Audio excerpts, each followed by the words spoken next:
Dear Benjamin, I hope you still remember who I am. It's me, your mother. I'm just writing to let you know that your father and I miss you very, very much. I hope you're having a good time doing your Torah studies with Rabbi Ben Yehiva in Toledo, and we look forward very much to your return. I hope you're getting enough to eat, so I've enclosed a couple pennies so you can buy yourself some more dumplings and soup down at the market. I was in Toledo once as a young woman, and trust me, those Moors make some good soup. It makes me sad to think back on the fact that I'm not a young woman anymore. Your father and I are very proud of you.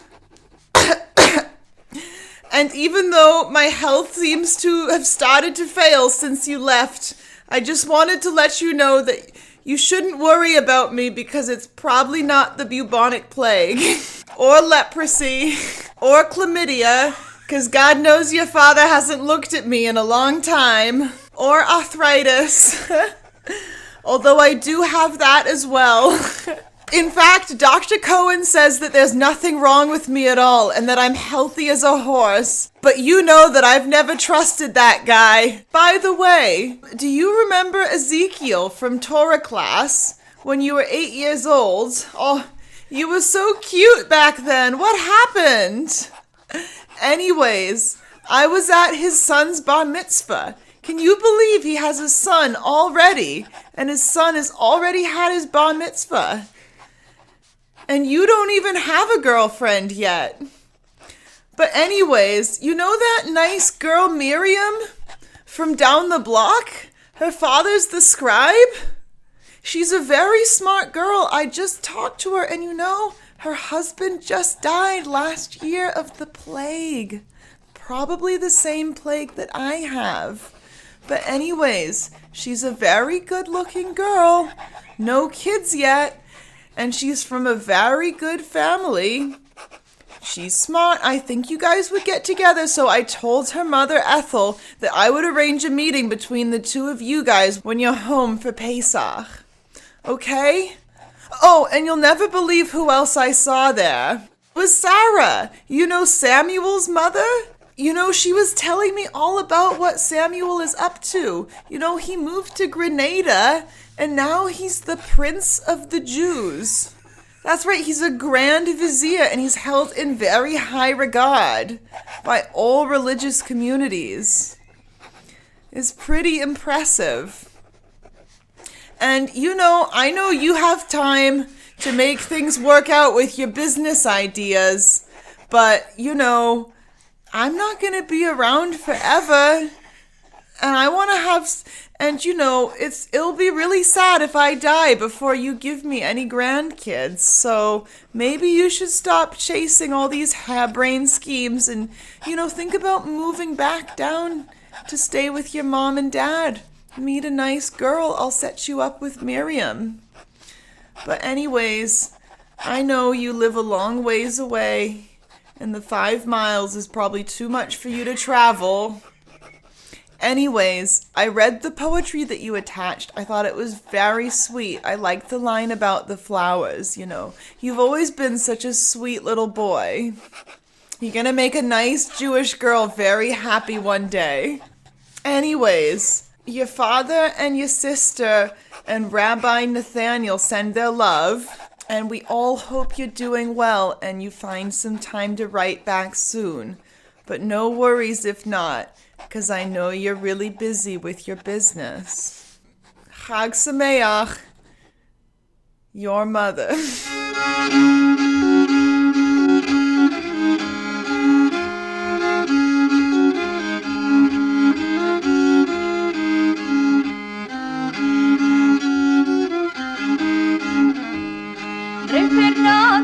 Rey Fernando de Toledo y Aragón, a pesar de los franceses, dentro de la Francia entró.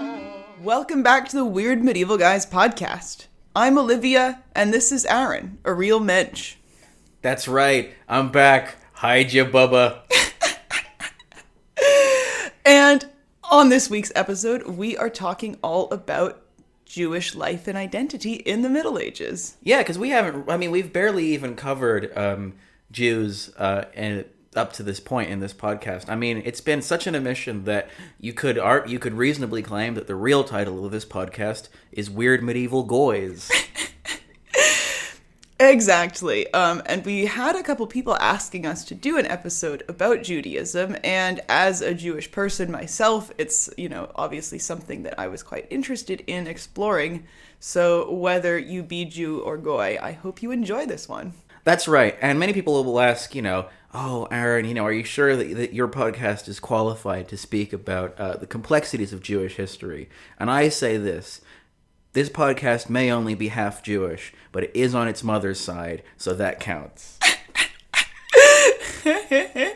Right, so we're going to be trying to pack in as much fun detail about medieval Jewish life as possible, with an emphasis on the fun. I think now is the time to take a moment to say that basically anything you read about Judaism in the Middle Ages is obviously going to feature anti-Semitism pretty prominently. Mm-hmm. And that is, of course... bad.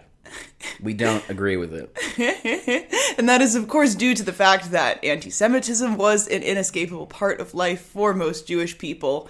However, because so much of the scholarship focuses on anti-Semitism, and it's a sort of very commonly discussed topic, and as a Jewish person myself, in an attempt to shed some light on some of the fun and interesting and not quite so depressing parts of Jewish history in the Middle Ages, we are not going to be avoiding anti-Semitism entirely, because of course some of that will have to be discussed no matter what, but we're going to be focusing on things that aren't that, essentially. And anti-Semitism is a sort of it's constantly in the background of Jewish life, I would say, throughout the Middle Ages, pretty much wherever you go, even in the most kind of tolerant places at the most tolerant periods. But it is in the background, and people were living full and complex and interesting and exciting lives in the foreground. So we're going to talk mostly about the foreground and try and engage with medieval Jewish culture on its own terms, not the terms set by a bunch of bigots 1,000 years ago. Precisely. And, of course, medieval Judaism is a complex, multifaceted thing. So just like medieval Christianity and Islam, and basically any other category of thing, it is very difficult to simplify and condense and generalize, because there's Jews all over Europe in the Middle Ages, from the beginning to the end. So how did they get there? The end? Oh, of the Middle Ages. Of the Middle Ages. Okay, thank God. Not the beginning of time nor the end of time, although I'm sure there were some Jewish T-Rexes. With little yarmulkes? Yeah, exactly. Is an ichthyosaur kosher? Well, help, I can't take my yarmulke off. With little arms. Exactly. So, I like to invent that. Maybe that's the invention. That's the invention of the yarmulke. I got this leaf fell on my head.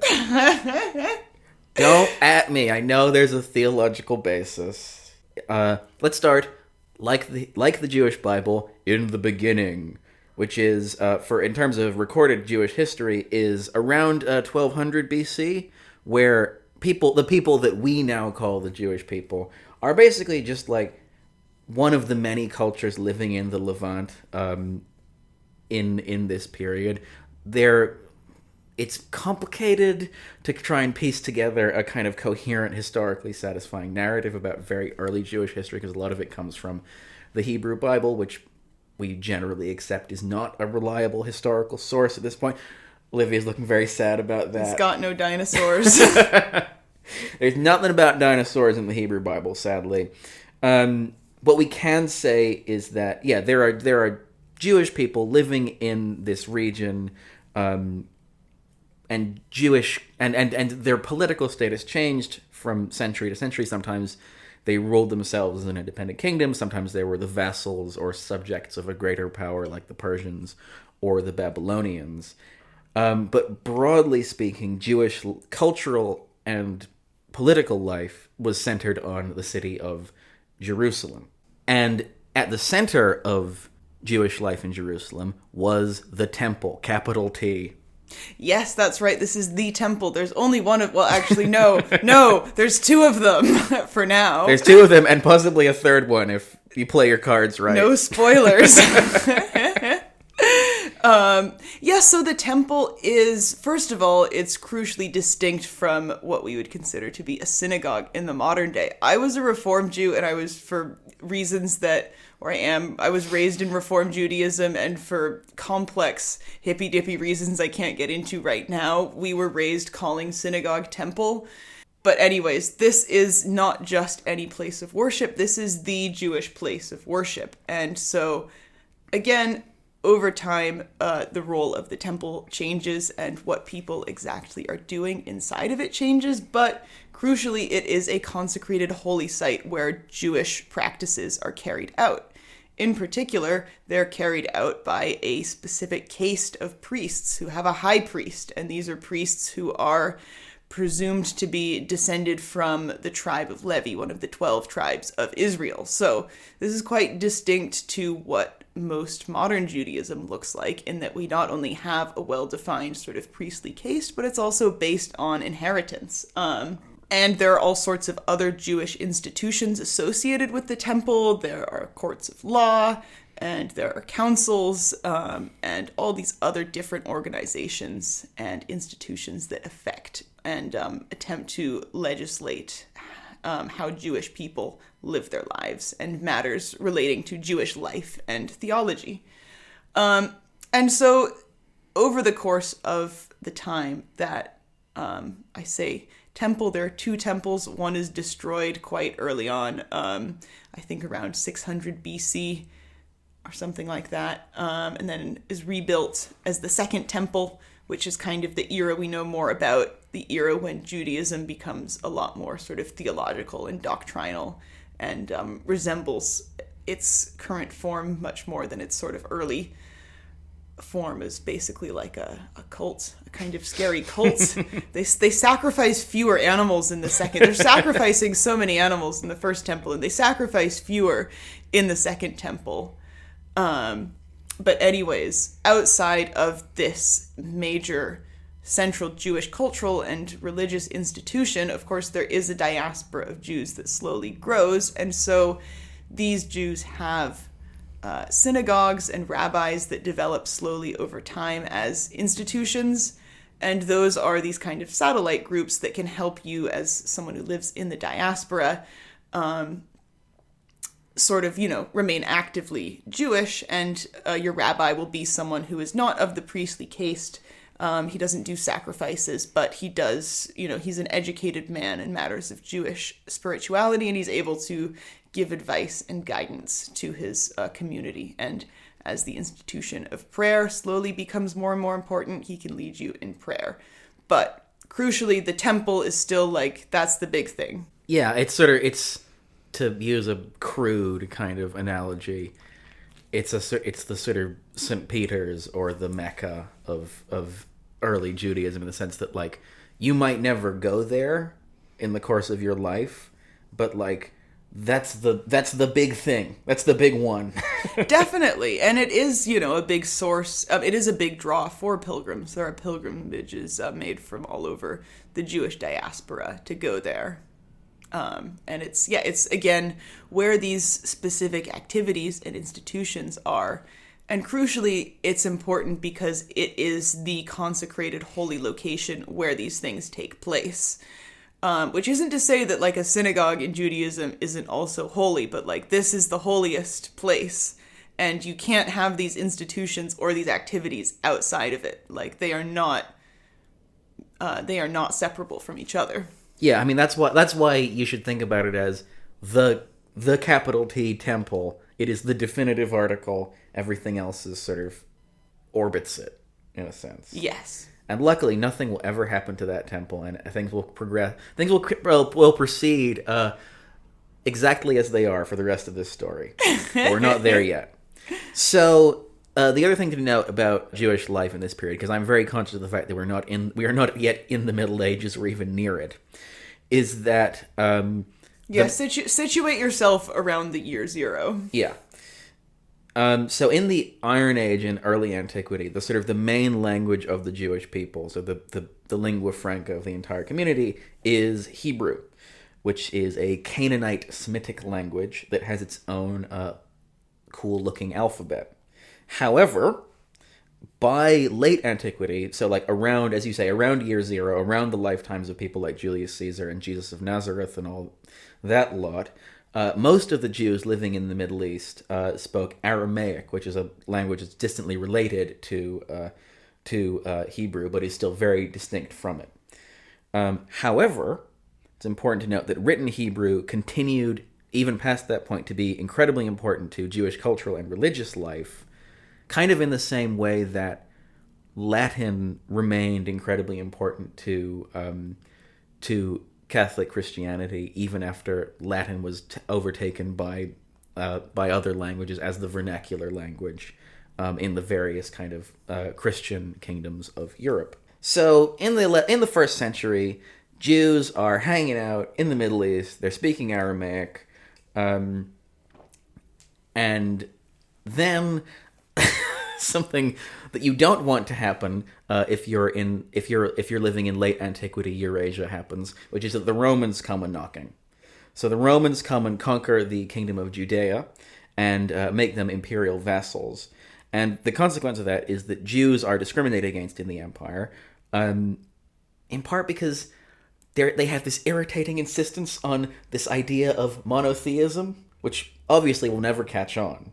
But It's just a fad. If you're a pagan Roman and you're like, well, obviously we have our cool gods, and then there's this Jewish guy who's like, your gods are shit. There's one, and he loves me. Stop trying to make Yahweh happen, Gretchen. Well, who got the last laugh? I don't think my father, inventor of the matzo, would be very happy to hear about this. Yeah. So then later in the decade, Judea rebels against Roman rule, which starts a 4-year Jewish-Roman war. And like most people who rebel against the Roman Empire, in the end, Jews lose, bluntly. The Romans besiege and ultimately sack Jerusalem, and very, very importantly, they destroy the temple. The consequences of that are absolutely transformational. And the main thing that happens is that huge numbers of Jews start migrating out of the Middle East and across the Roman Empire, either as refugees or slaves or simply migrants who are just fleeing the discrimination of the Roman Empire. What they did when they left is that they ended up settling all over Europe over the following centuries, in amongst the local pagan and Christian populations. Yes, and I think it's really important to think about the destruction of the Second Temple, this destruction that has happened, as the defining element or the defining event in basically all Judaism to follow, except for like some weird fringe groups, and those guys are pretty interesting, but we're not going to talk about We don't have time for this. Exactly. Because, again, this is not just a holy site, it's the holy site, and this location and these structures and institutions are seen as inseparable and essential to Jewish life. And so it's not just a physical destruction of these people and their buildings. It's not just like if someone nuked the Vatican, as sad as that would be, they would choose a new pope, right? Yeah. It's like, this is it, like these things do not exist anymore. And so it's a destruction of basically the Jewish ability to practice their religion in the way that it is mandated and the way that they perceive it.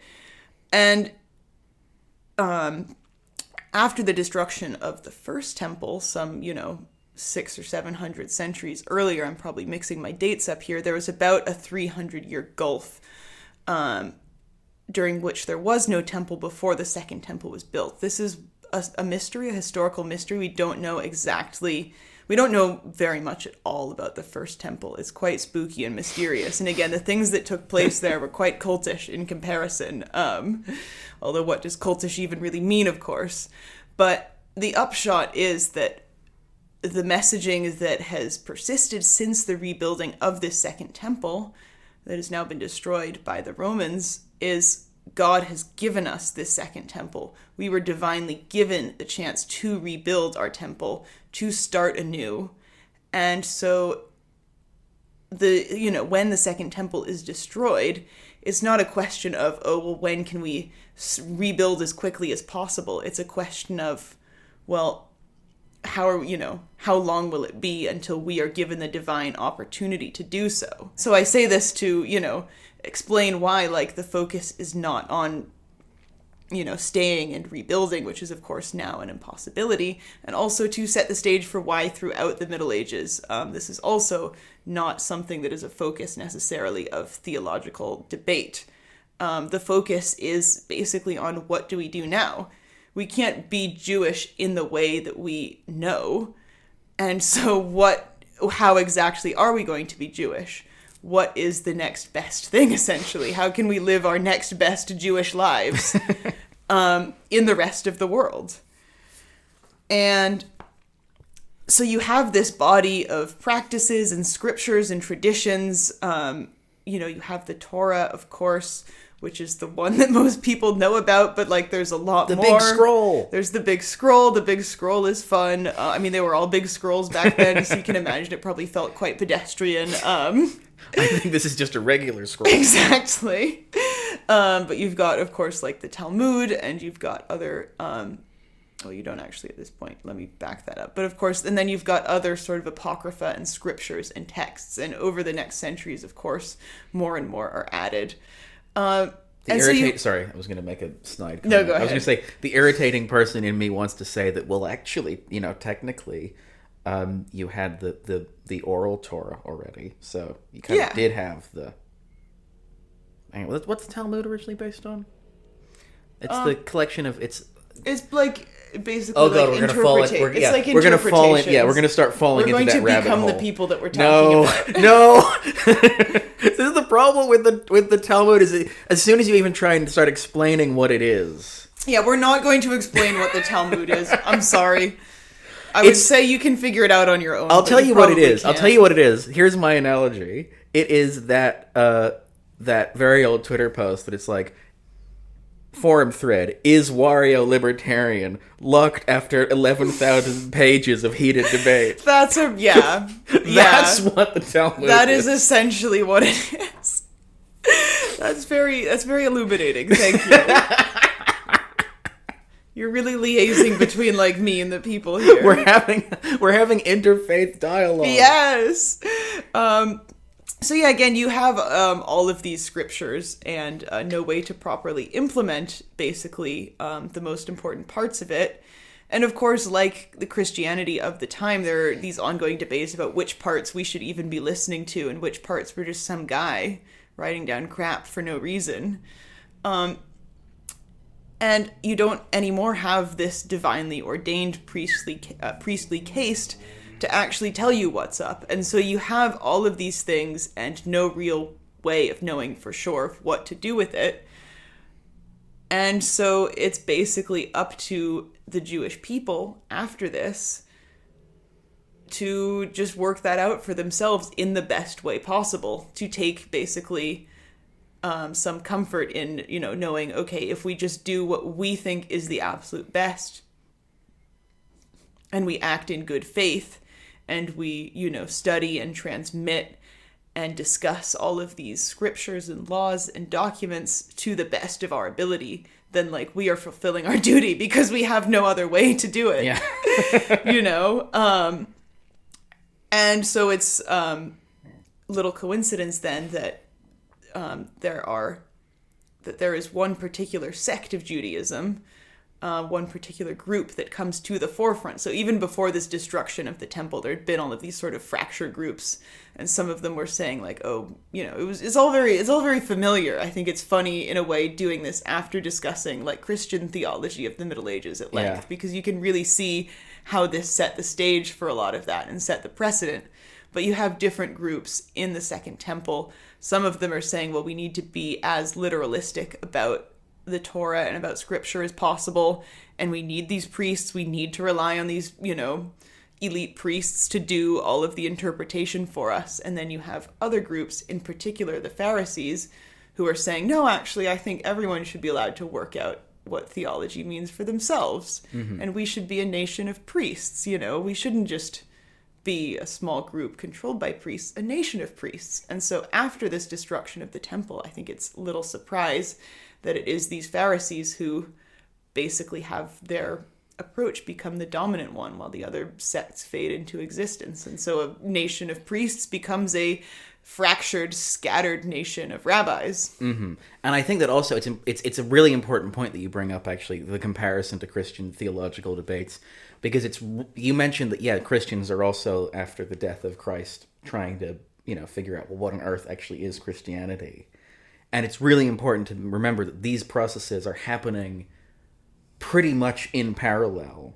And I can't really get into it, but the development of these kinds of Jewish theology will continue to shape and influence the very early kind of stages of Christianity. Because again, when the Second Temple is destroyed, we are like a generation removed from the death of Jesus. Yeah.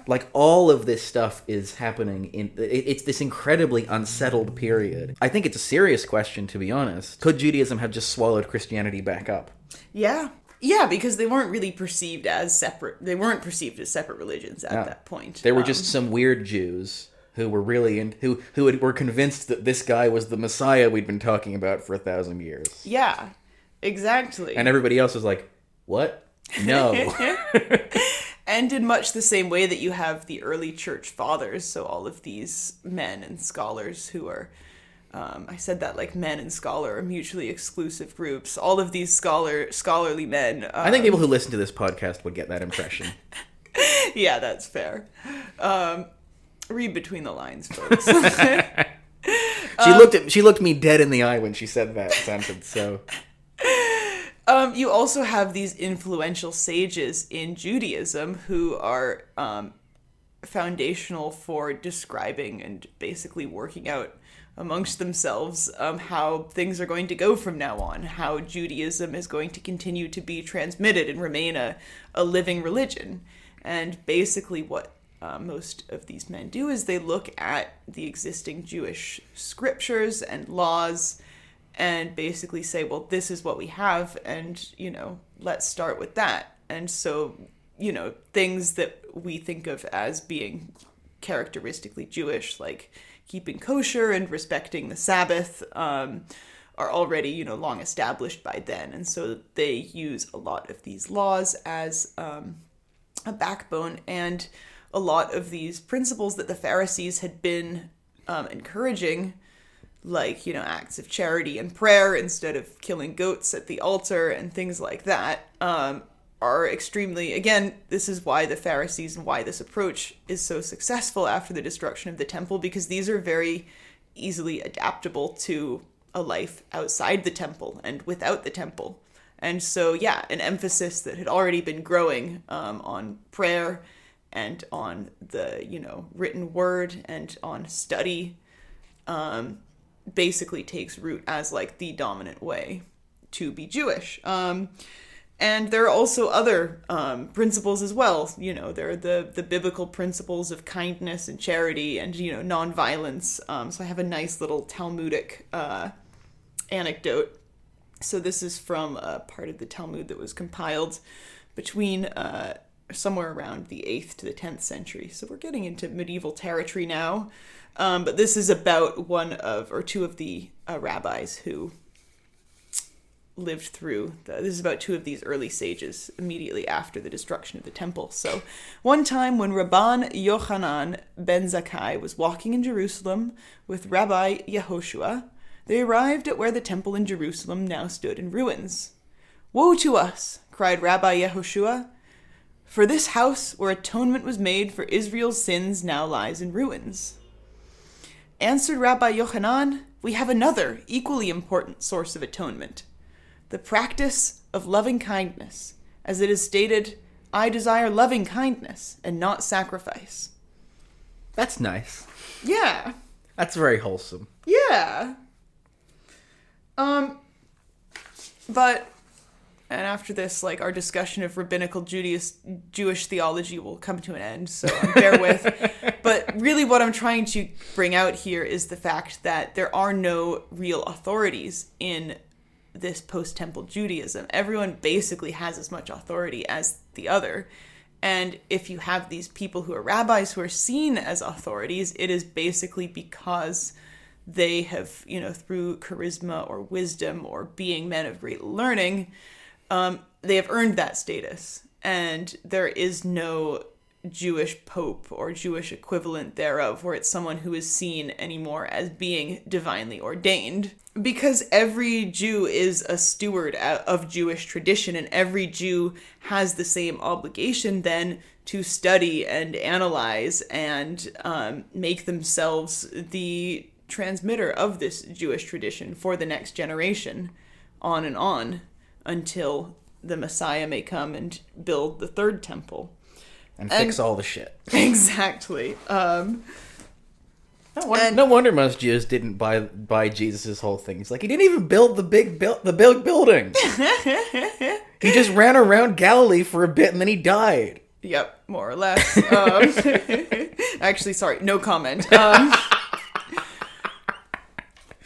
But yeah, I think this is what allows Judaism to survive in medieval Europe as well, because there is no central authority really who can come into conflict with other authorities in Europe. And this is also, I think, crucial to understanding Jewish thought for the next 1,500 years, the next 2,000 years, because it's very decentralized compared to Christianity and even Islam in the Middle Ages. Islam in the Middle Ages is very hierarchical. Yeah, exactly. We think of Islam now as being this to be honest, Islam now or at least Sunni Islam now is closer to medieval Judaism in the sense that there's just a network of imams with sort of roughly equal kind of standing. But in the Middle Ages, it's like, no, there was a caliph. Yeah, exactly. Sometimes there were multiple caliphs.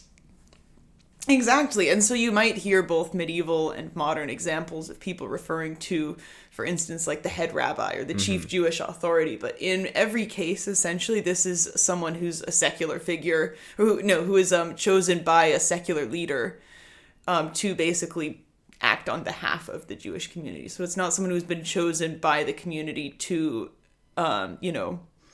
be a greater authority than them on theological matters. Yeah, so for example, when the Ottomans kind of ended up ruling a large Jewish population, they basically seem to have gone to the local rabbis and been like, okay, which one of you is in charge? And they're like, well, that's not really how it works. They're like, this is too confusing. You're the head rabbi now. You're the boss of rabbis. There will be, in the course of this episode, we will meet characters who sort of rise to an exceptional position within Judaism, and certain people over the course of the Middle Ages did get elected and nominated to get the title Prince of the Jews, the Nagid, but that was more of an honorific, of just a way of saying like, hey, this is a Jewish guy who's done some cool things. Yeah, basically. It wasn't like a political title.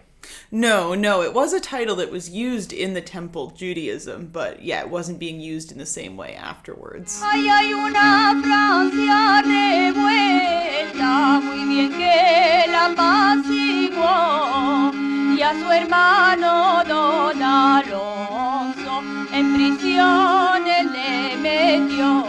I think another important takeaway is that this doesn't mean that medieval Judaism is just this group of intellectuals or of sort of, stuffy scholars sitting around waiting for something to happen. It's not a people in stasis.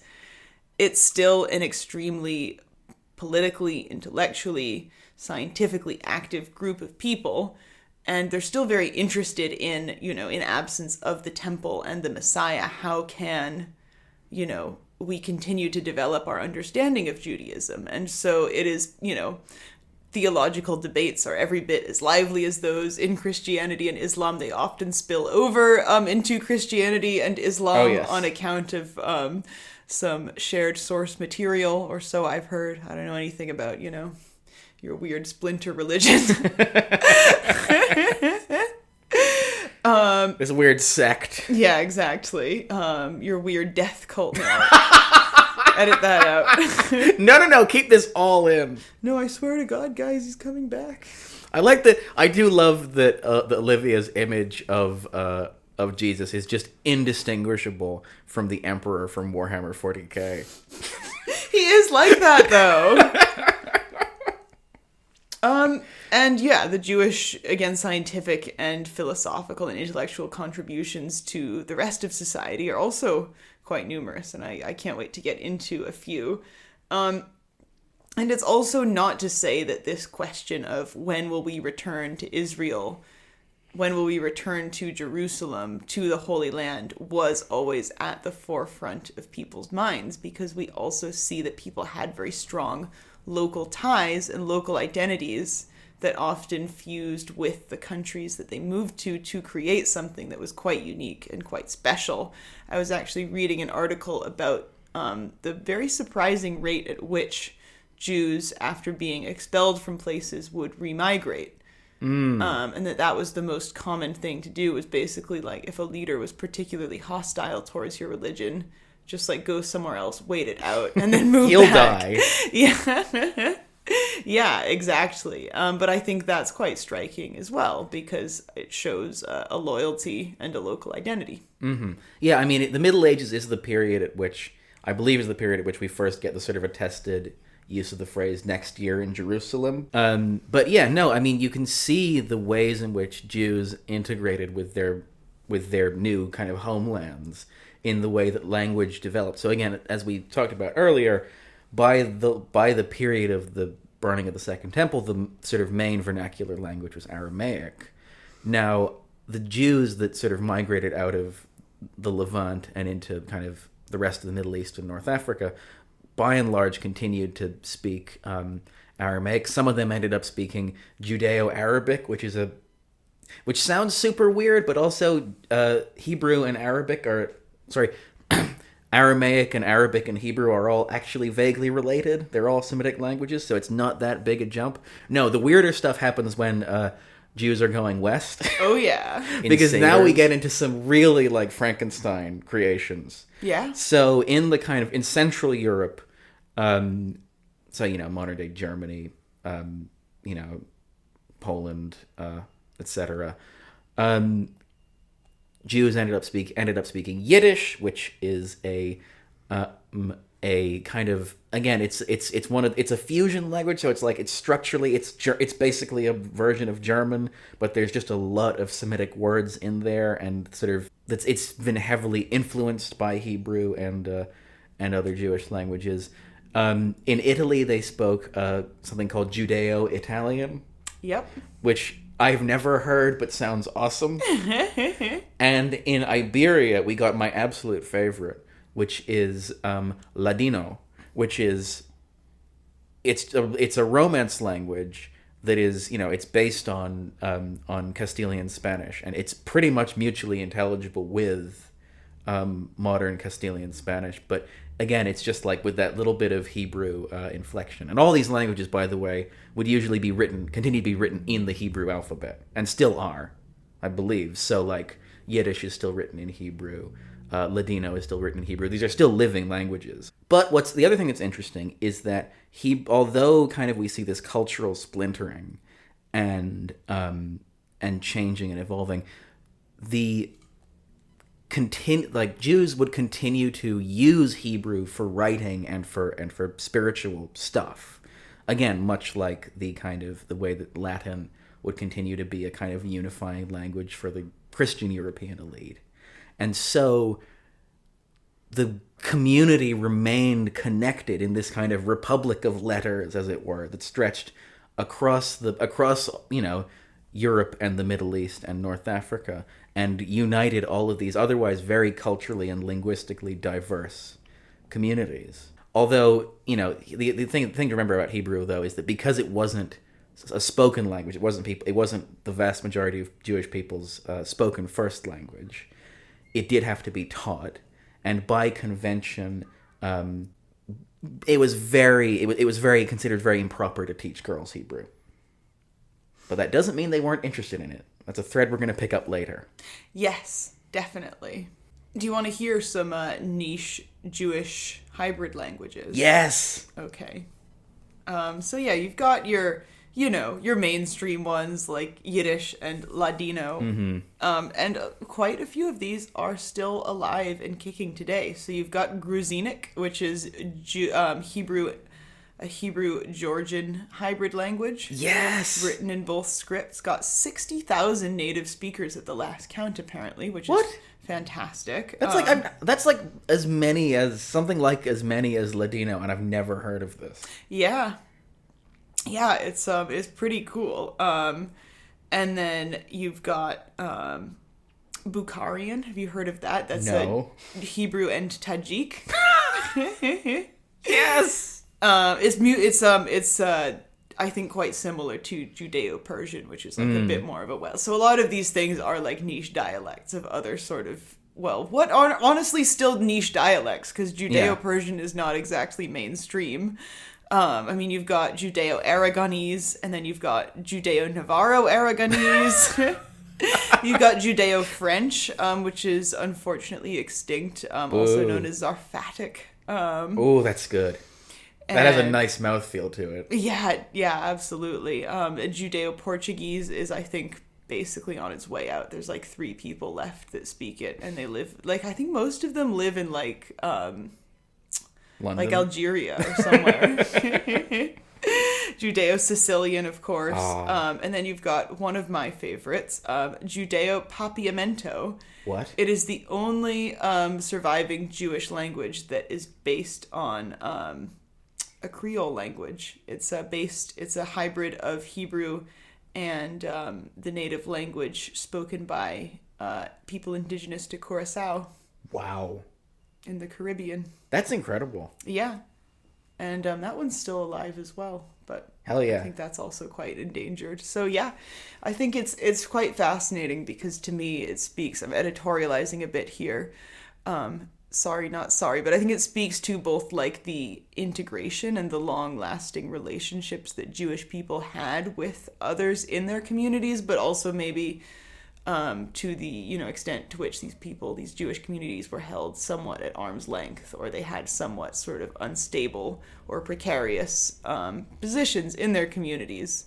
That you have these hybrid languages that are presumably born in large part of people speaking both languages. Mm-hmm. On that note, let's talk about some of those relationships that Jewish communities had with their sort of majority Christian and majority Muslim neighbors. Yes, so shifting more towards Europe and away from the Levant.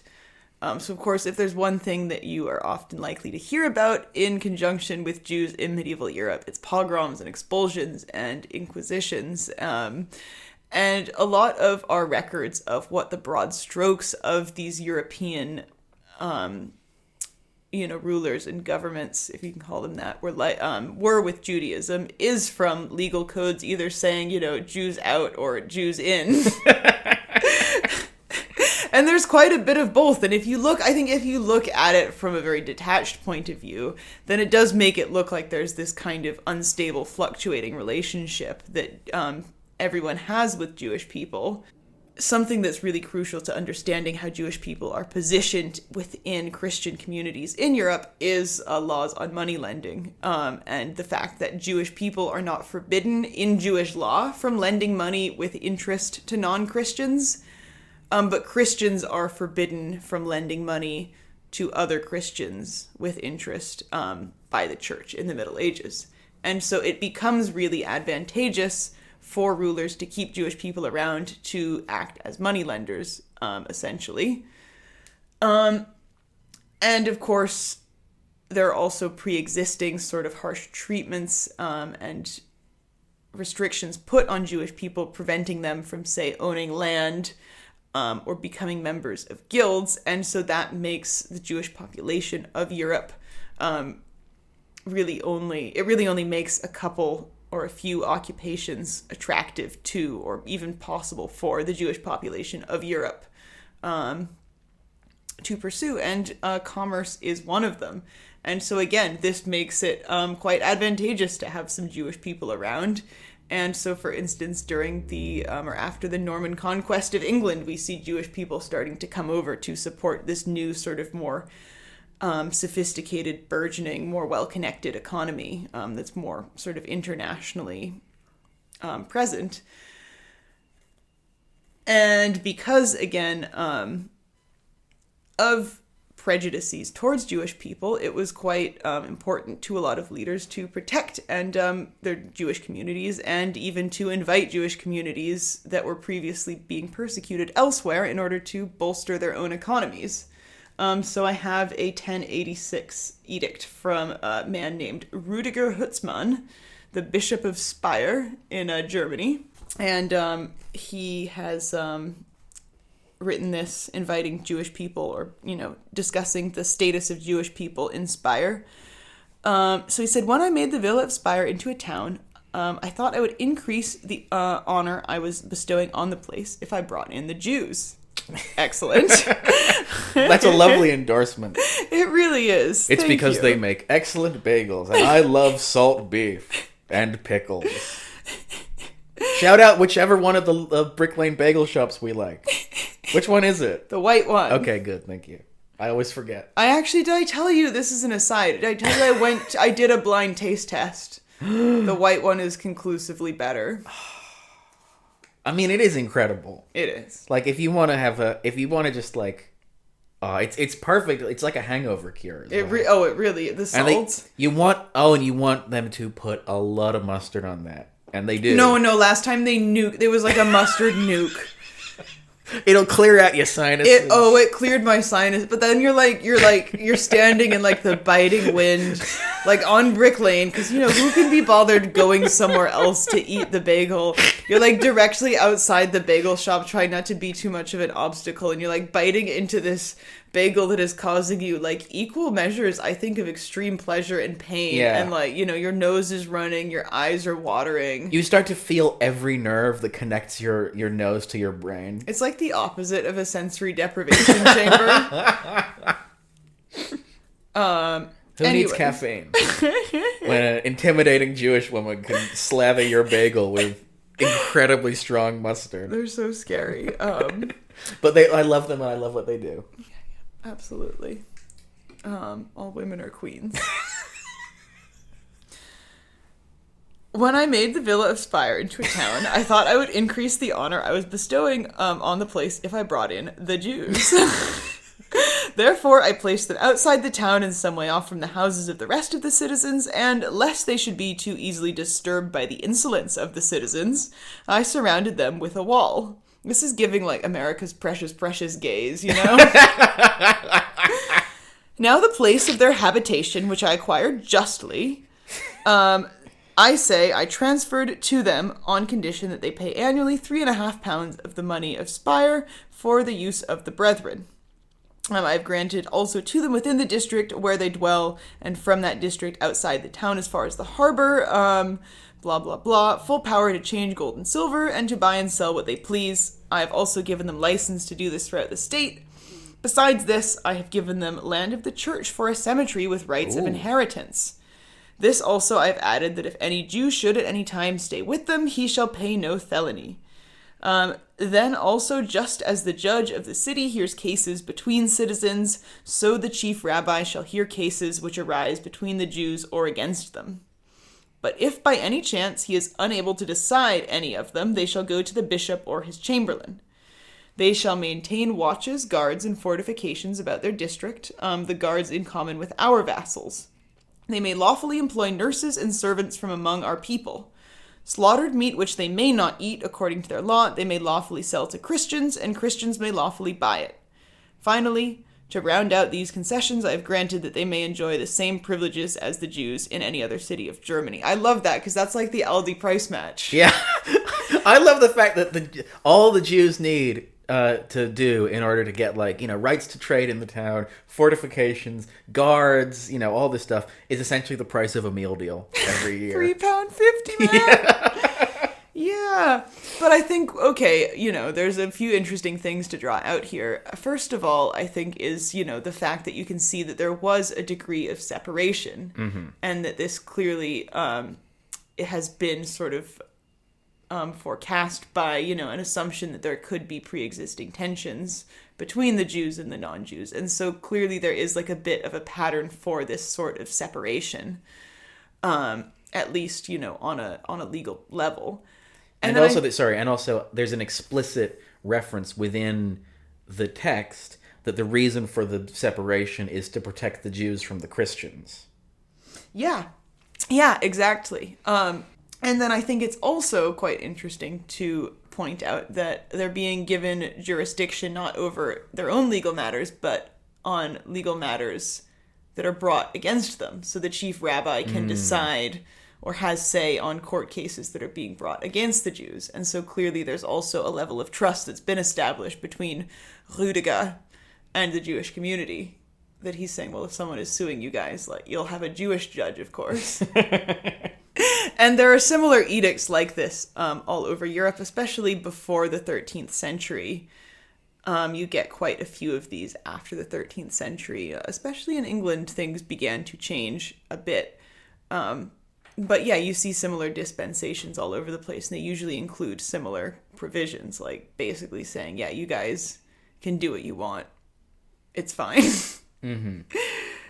But again, I think to look at these sort of broad strokes of here's a law saying Jews good, here's a law saying Jews bad, I think is still to, simplify matters a little bit. And it's to overlook the fact that people were living side by side, Jews and Christians, and that there were also human interactions. There were interactions that were not mediated by like legal or commercial necessity, because that's just what happens when people live side by side. The fact that pre-13th century, the whole system, in quotes like this, you can see that it's based on, again, it's based on trust and interpersonal relationships, and it's quite personalized. It's being issued, for example, on a local level by the local bishop, right? Which is not in and of itself hugely surprising, because that's just where a lot of political power was in the Middle Ages. But also, there's nothing systematized in Christian territories. Islam's a little bit different, because Islamic law, the Sharia, very explicitly tells you what Muslim rulers should do with the other Abrahamic faiths, which is basically they got to pay a tax, and their buildings can't be bigger than the local mosque. But other than that, you're basically fine. Basically fine is a huge overstatement. But in terms of pure legalism, obviously there were still violence against Jews and Christians in Muslim countries. But like the key difference is that there's a specific piece of Islamic jurisprudence that sets this out and sets a standard that for rulers to be judged against. In Christianity, that doesn't exist. Yes. And so, yeah, again, I think, it's also maybe more interesting to zoom in and look at some of the actual individual interactions that Christians and Jews were having with each other in the Middle Ages. And so one of the big categories I wanted to move on to was intellectual relationships, because there were quite a few of those.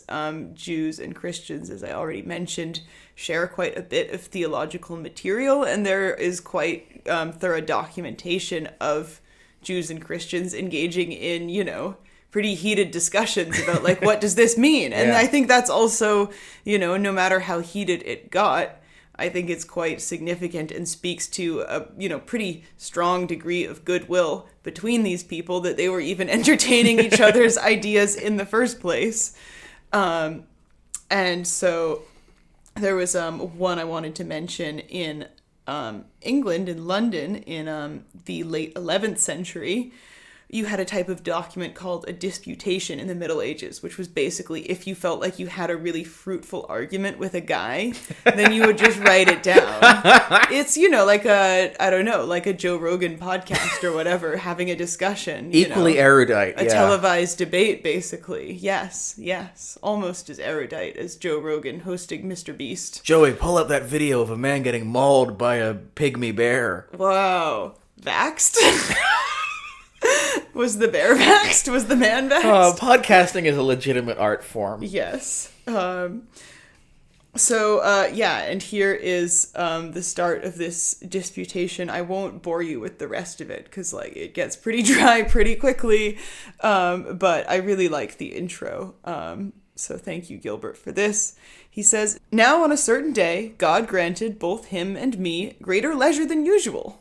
That's nice. And soon we began questioning, as usual." So I like the picture of this friendship that he's painting already. Can I say that I recognize this? Maybe a little bit. Just, a Jew and a non-Jew. There's little shades walking through London town after There's work. something I recognize. And as his objections were consequent and logical, and as he explained with equal consequence his former objections, while our reply met his objections foot to foot and by his own confession seemed equally supported by the testimony of the scriptures, some of the bystanders requested to me to preserve our disputes as likely to be of use to others in the future.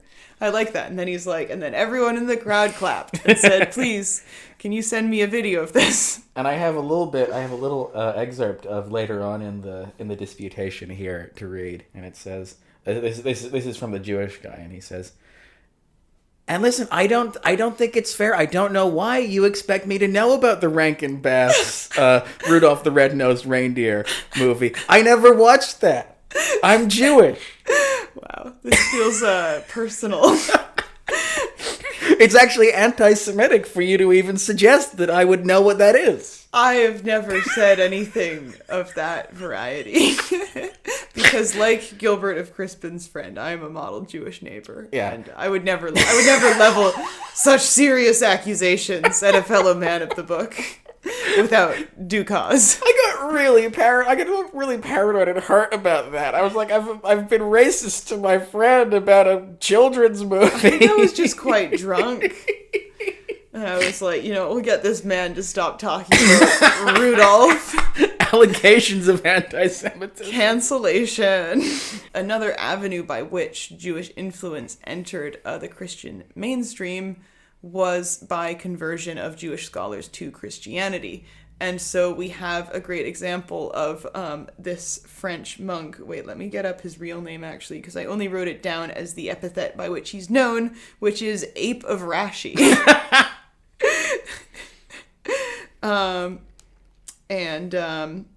Rashi was a Jewish philosopher and scholar in the Middle Ages, and Nicolas de Leer, who was French, and this man, Nicolas de Leer, was a French monk who converted from Judaism to Christianity and then began writing quite extensively about Christian theology, but with very clear influences from Jewish writings and Jewish scholarship, and in particular this Jewish intellectual named Rashi. And so there was quite a bit of flow of influences. Oh, speaking of conversion, just quick sidebar. One thing we are not going to talk about in this episode, because it is too much to get into, is the question of was there ever a Jewish state in the Middle Ages? Because some people argue that there was, and it was the Khazar Khanate, which was a Central Asian steppe empire that may have converted to Judaism for purely geopolitical reasons because it was in between a Muslim power and a Christian power. Nobody knows if they were really Jewish. We can't get into it. Just know that's a fun debate that rages to this day. Yep. And then, yes, I also wanted to talk about friendships a little bit. So this is probably the most poorly documented aspect of Jewish-Christian interactions. And in particular, a lot of the evidence that we have is specifically about friendships between women. And a lot of the documentation comes from gals being pals, and a lot of the documentation comes from their husbands writing, whether it's Christian or Jewish, writing to religious authorities asking, like, is this okay? My wife's bestie, she keeps coming over and telling me not to eat pork. Yeah. But I love pork. Basically. This reads like, it reads more like a sort of relationship advice column. It is, no, but that's what it was, because, your wife starts hanging out with the local Christian woman, and you write your rabbi, and you're like, it's not Dear Abby, it's Dear Rabbi. Dear Rabbi, my wife keeps coming home with this thing called a rosary. Is that kosher? She wants to dunk our son in a bucket of water. Yeah, exactly. So in the previous edict that I read from Bishop Rüdiger Hutzmann, I just like saying his name, to be honest. It's very fun. He talks about Jewish people hiring Christian nurses and servants. So yeah, Jewish women hiring Christian nurses was in particular quite a well-established thing. Usually the Jewish woman would oversee like the hiring and, conduct all of like the business and the interactions herself, because as you can imagine, it requires quite a bit of trust to leave your baby with a stranger or with someone else, especially someone who is, ostensibly on paper, like not of your society or your culture. And so the fact that this is something that women were willing to do, I think speaks to a greater degree of closeness and emotional intimacy between these women. That don't smile like that. You look like you're imagining things. No. I said emotional intimacy. No, I just read ahead in the notes. I'm not saying they're in lesbians. Although they could have been. They could have been. For all you know. So there was one letter that concerned a Jewish woman who gave her Christian nurse gifts on Purim, which Purim is, a holiday on which Jewish people often give gifts to charity or to members of their community. And so the husband was basically asking, like, is this okay? She's not Jewish, but is this okay? And again, it was, I think, slightly unprecedented to read about, but very sweet. And the rabbi wrote back basically saying, like, yeah, it's fine. And then we have quite a few other examples which were quite sweet. So there was one that I read about Jewish and Christian women sharing communal ovens. And this was apparently concerning to one Jewish woman's husband, because the Jewish woman then started making like Christian recipes that she had gotten from like, her Christian gal pals down at the oven. And the husband basically wrote to these are like the funniest letters possible, because the husband basically wrote to the rabbi saying like, well, what if what she makes isn't kosher? And the rabbi wrote back saying, well, make sure that she knows that what she makes should be kosher, but like she is kosher, so like she probably knows, so like just double check, I guess, but like whatever. I love the idea of like of this guy's wife coming home. It's like, honey, Maria down at the bakery just gave me the most amazing recipe. Yeah. She just gave me a great recipe for a pasta bake. I told her that her and her husband Edgar should come over sometime for gefilte fish. I don't know. Something like that. Trying to think of like, traditional Christian food. I'm gonna try this thing called a hot cross bun. Hot cross bun, roast lamb. Yes. We're coming up to Easter. Yes, so we are. There was another letter I loved that was a Christian, no, I forget actually. I think this was a Christian man asking if it was okay for his wife to borrow a Jewish woman's dress. That's also quite sweet. That's very they're cute. swapping clothes. That's really sweet. And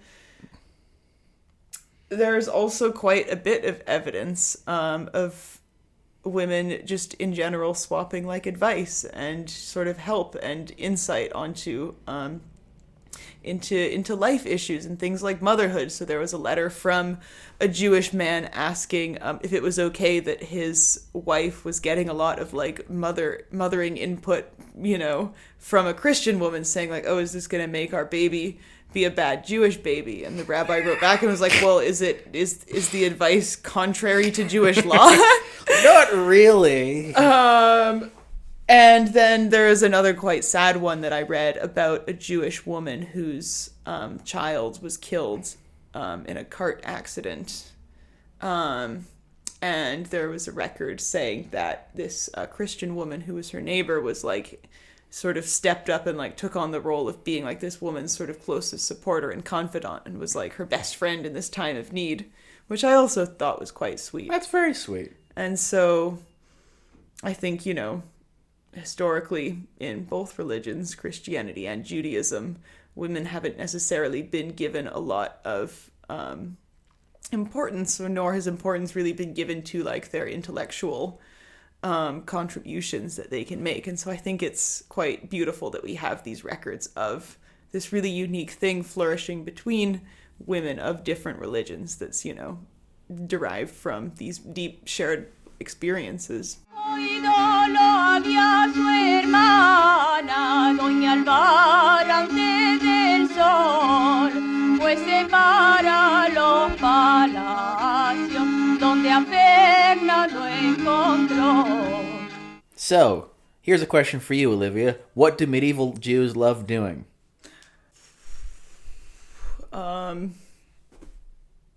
Baking bread with their lady friends. Yes, but also reading books in Hebrew. True.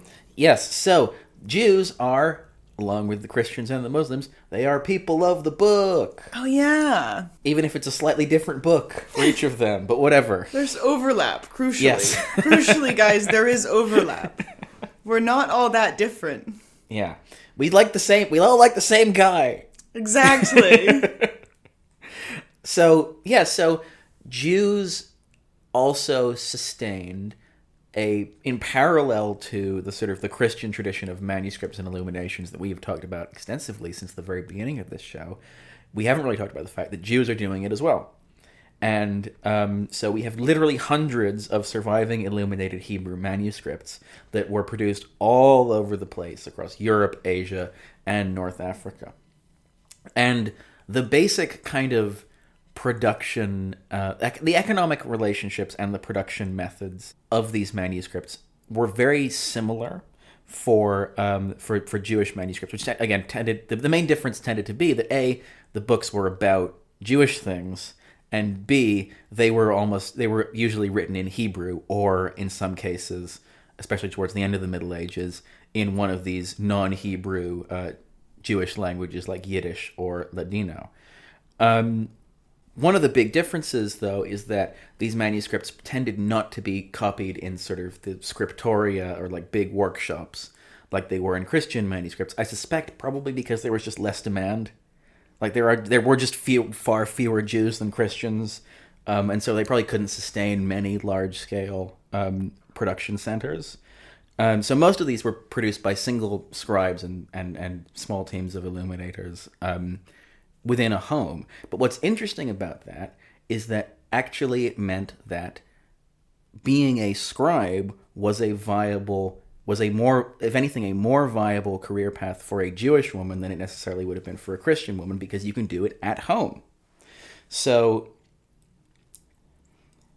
now that sounds like a bit of a weird thing, given that I very pointedly pointed out at the start of this episode that in medieval Jewish tradition, girls were not expected to learn Hebrew, so how on earth can they be scribes?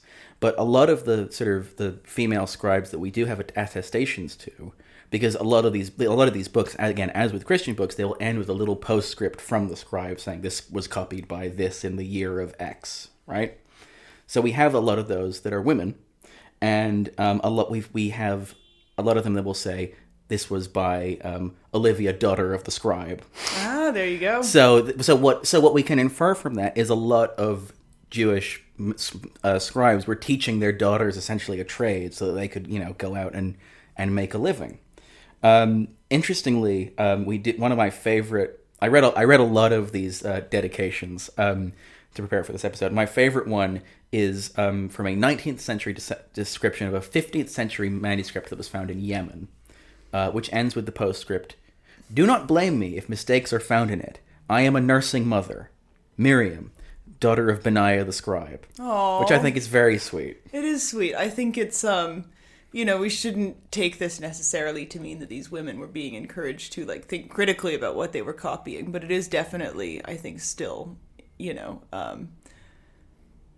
surprising that they would be taught to write. It's interesting that you bring up the point about thinking critically and engaging critically with these sort of spiritual matters, because a lot of books that we do have surviving were created and commissioned for women. A lot of most Jewish women were not encouraged to learn Hebrew, but they probably must have picked it up somewhere. And also disproportionately a lot of the books that are dedicated to women are written in both Hebrew and the vernacular. So whatever the sort of the local vernacular languages. So for example, a lot of them were produced in Judeo-Italian, for example, which is, as I mentioned before, it's mostly Italian written in Hebrew, which is what they would have been taught. But I think that the fact that there are these, wealthy women who are commissioning these books, even if they have limited kind of understandings of the Hebrew language, it shows a real enthusiasm and eagerness to understand and participate in Jewish spiritual life and Jewish history. Yeah, absolutely. And I think, it's this not compulsion, but impulsion to, for Jewish people to live as a nation of rabbis, so to speak. One of the things that was transformative about that mindset early on in this development of rabbinical Judaism was the idea that these matters and that thinking theologically and spiritually about your day-to-day life was important, not just how this wasn't just something that you did. You go to the temple and you say your prayers or you do your sacrifice and that's all you need. That, spirituality is a way of interpreting the world and of mediating between people and of, living your life in a way that is just and good. And although women were, absolutely not, even Jewish women given really the same opportunities as men, and there wasn't really emphasis, again, or importance placed on their intellectual contributions in the Middle Ages, there was still this need for people to, in general, understand Jewish spirituality because it was an existential matter that, impacted the way that you lived your life.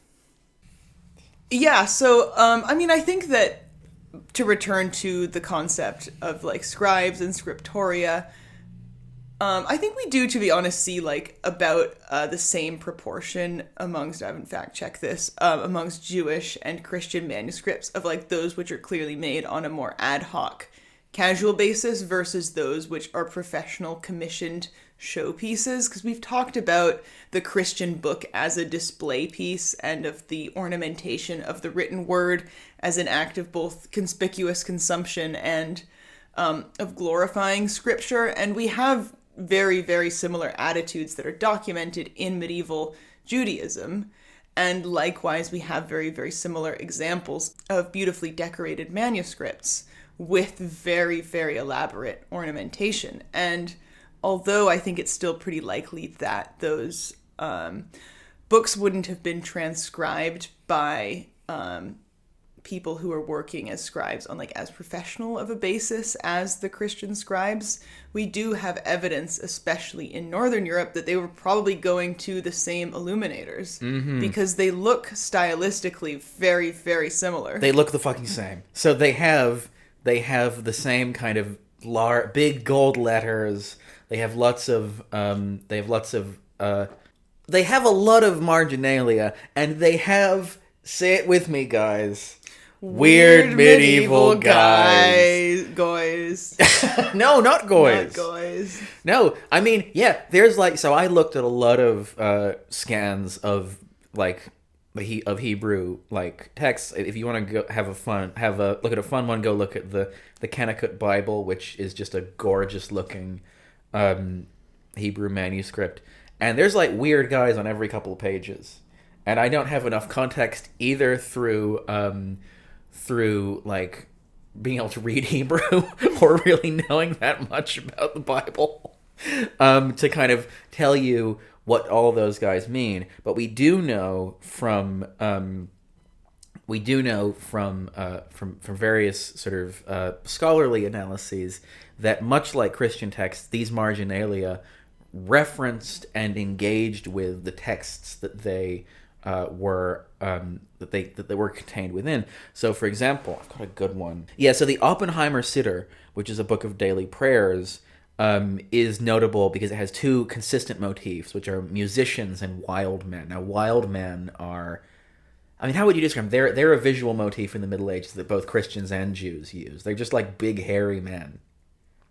Yeah, they kind of fall into, I think, this category, almost, similar to centaurs, although they're maybe more ill-defined. But yeah, this category of sort of beast man that's folkloric, but also that serves a theological or a spiritual purpose in terms of emphasizing the other and, the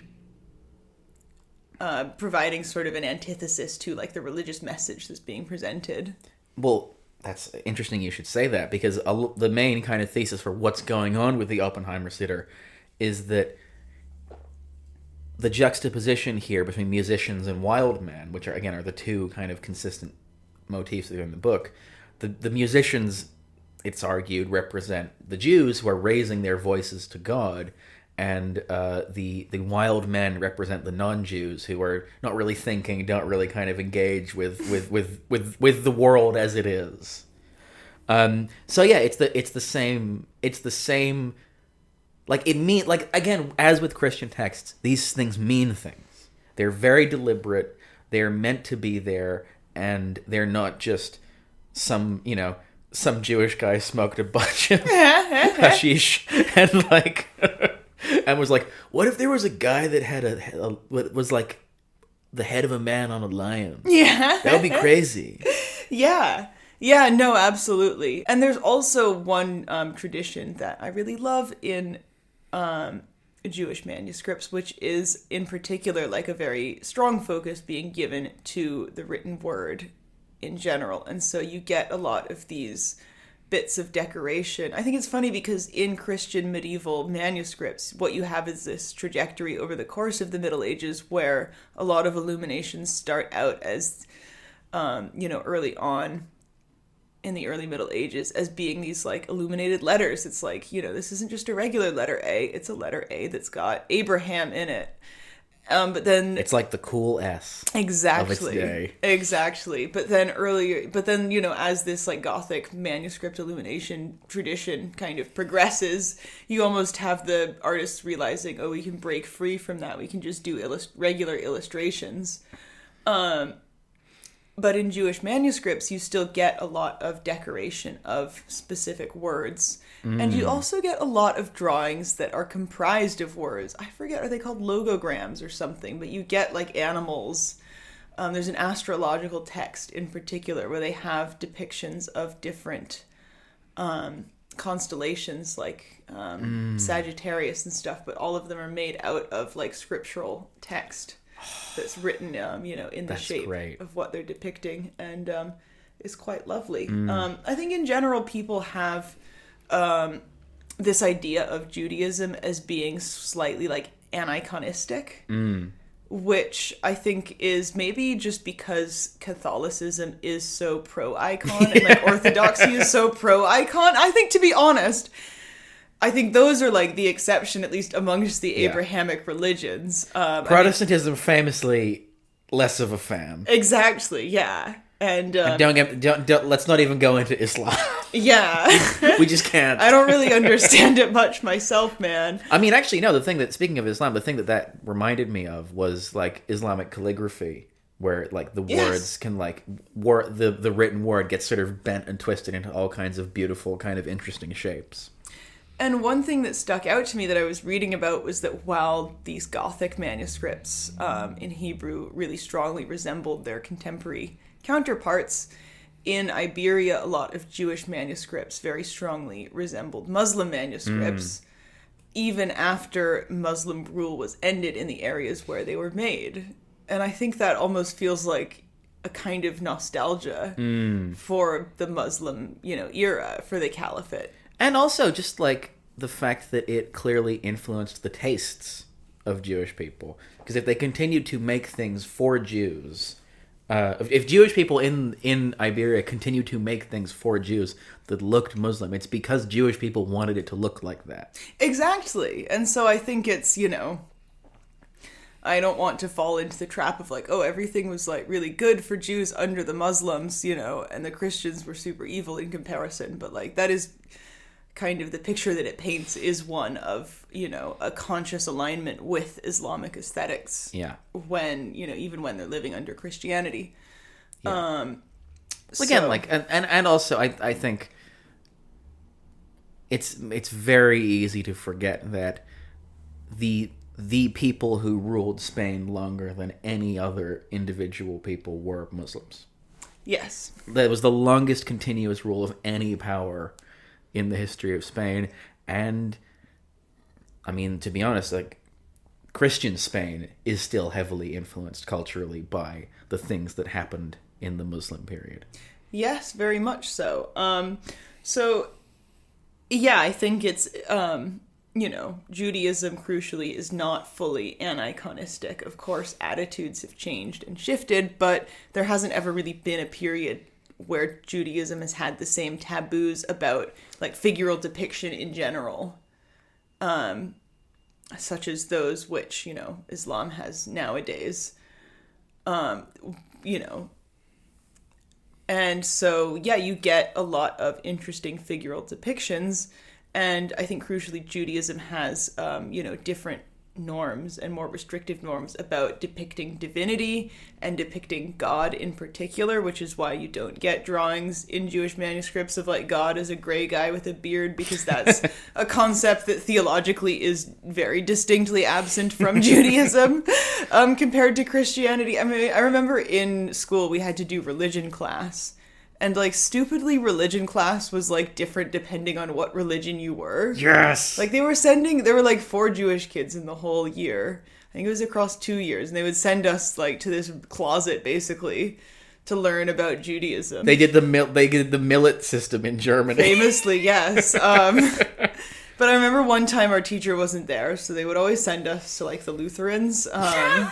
That's close to Jews. Yeah, and I think the Lutherans made us... We would watch a lot of VeggieTales, which, can't complain. Yeah. It's good stuff, VeggieTales. But I remember, for some reason, this is so stereotypical, and it's funny that this happened, but the teacher was like, today we're going to draw a picture of what God looks like to you.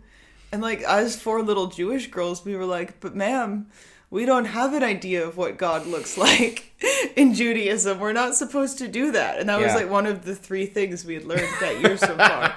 But, like, it wasn't that we couldn't try. It was, like... inappropriate. It was just that, like, there wasn't... So I remember drawing, like, a big spiral and then just drawing, like, a bunch of random things in the spiral to show, like, the infinite breadth of, like, God's presence. That's very cool. That's good. Yeah. It was, yeah. The fundamental... it was, like, cats and stuff. I mean, the fundamental thing... What is the fundamental thing that sets Christianity apart from Judaism and Islam, right? It's that God has shown up and he was a guy. Yeah. So, like, the idea that God could be conceived of as a human being, or in the form of a human being, and that would not be, like, deeply bizarre. It makes much more sense. Yes, definitely. But crucially, the Christian, or, crucially the idea that, images and even figural illustrations could serve as a guide for interpreting scripture or, religious messaging, or could in some way, like, augment the messaging of a text, was something that was common to Christianity and Judaism. Mm-hmm. And so you get, these fun, quirky illustrations in both of them, although you do get quite a few instances in Judaism of things that are very unique and a bit perplexing. Bird's head, Hit Haggadah. it, Johnny. Bird's head, Haggadah. No, you have to explain this to me, because I can't make head nor tail of this. Okay, so... First you need to explain what a Haggadah is. A Haggadah is a book that gives you, like, It's like a guide to doing your Passover dinner, basically. Brilliant. Yeah, so That's probably emphasizing the dinner aspect. Is like, I'm betraying what kind of Jew you are. The attitude I had during my upbringing towards Jewish practice. Yes, so medieval Haggadahs quite often included illustrations of like people preparing for Passover dinner, and also scenes from Jewish history. And there is one Haggadah from the Middle Ages that is completely baffling, that nobody can really understand, which is called the Bird's Head Haggadah. And it's called such because all the Jews depicted in the Haggadah have the heads of birds. They all... Go and look this up. It looks awesome. Yep. There's a pop-up version you can buy if you want, and I've been thinking about it. And... yeah, so all the Jews have bird heads. They're also, oh my god, they're birds' heads, but they're also wearing the Jewish hat. We haven't talked about the Jewish hat. I have some stuff to say about the Jewish hat, but everybody put your pins in the concept of a Jewish hat, and then underline this next point: not yarmulke. Yes, different thing. Yes, we'll get into it. Anyway, so the Bird's Head Haggadah. It's people with the heads of birds doing Jewish stuff. So, like, baking matzah, observing Passover, and escaping the Egyptians. All the classic Jewish activities. And again, and also, there are non-Jewish characters in the book, but they don't have faces. They've either been blurred out or just are straight up blank, which is a little bit uncanny. So, Olivia, what is going on here? Basically, the long and short of it is that we don't really know. And Jewish attitudes towards iconography were, varied over the Middle Ages. And you have a distinct tradition in Judaism of depicting human characters with animal heads. So it's called zoocephaly. More furries. Properly, yeah, somewhat akin to furries. There is also a furry spectrum, and I think, that's one end of it. So, yeah. Light furry content from the medieval Jews. No wonder, I realize now where I get it from. But you do have quite a few instances of these furry characters in Jewish... I don't think we should call them that. Okay, of these zoocephalic characters in Jewish medieval manuscripts. And I think they are one of those mysteries like the knights fighting snails, where we will never exactly know where this motif came from and why it was so persistent. And I think different attitudes towards iconography, obviously are part of it. And we did have, aniconistic movements in Judaism, although most of them weren't really in, Central Europe in the later Middle Ages, where this manuscript is from. They were, quite Byzantine quite early on. And so we don't really know. I think, in keeping with the medieval manuscript tradition, there's probably an element of, this is an interplay between man and other. But I think what is distinct about them compared to, Christian texts and illustrations is that they're not really derogatory. No. With Christianity, it's often in Christian manuscripts, here's a picture of, a boar as a bishop. Yeah. Implication is, my bishop acts like a boar. but in Judaism, these don't seem to be disparaging depictions. And I think especially with the Bird's Head Haggadah, the fact that they're all birds is so fascinating. Yeah, there's lots of theories. One of them is this an anti-Semitic thing? I think neither of us think that, because why would you make an anti-Semitic Haggadah? Yeah. Another one is that a lot of Jewish seals had birds on them. It was a common visual motif associated with Jews. Do birds are some people say they're griffins, but if they're griffins, where's the lion part of the griffin? Yeah. Some people have suggested that they kind of, in some abstract sense, represent the survival of the Jewish people against all the odds. We'll never know. And by the way, it may also be that the person who commissioned the thing was like, hey, I've got an idea. What if we were birds? Yeah. Like, it could be that. Like, this is the problem with this kind of, like, illustration is we look for these big theological meanings, but it might just be this is the idea that one artist had to represent it this way, and it wasn't necessarily tapping into any sort of specific kind of cultural tradition. It's unknowable, basically. We can basically just guess. Yeah, exactly. I think we can't, we definitely can't sort of attach this fully to, like, prohibitions on iconography, because a lot of them, fascinatingly as well, these zoocephalic figures appear in manuscripts that also have, like, normal human figures depicted, and there's not a lot of rhyme or reason to it. There are some manuscripts that depict different types of zoocephalic characters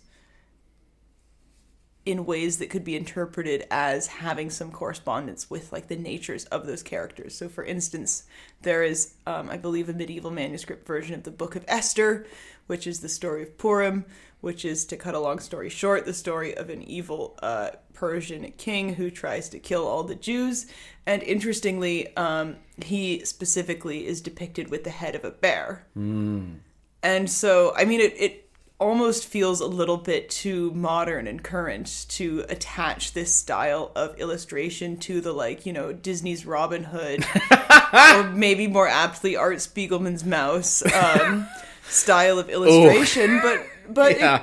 I think there could be elements of that in there. Yeah. We'll never know. Can we talk about the hats now? Consciento de su doncella dentro de la corte entró. En buena hora estéis mi hermano mío y mi señor.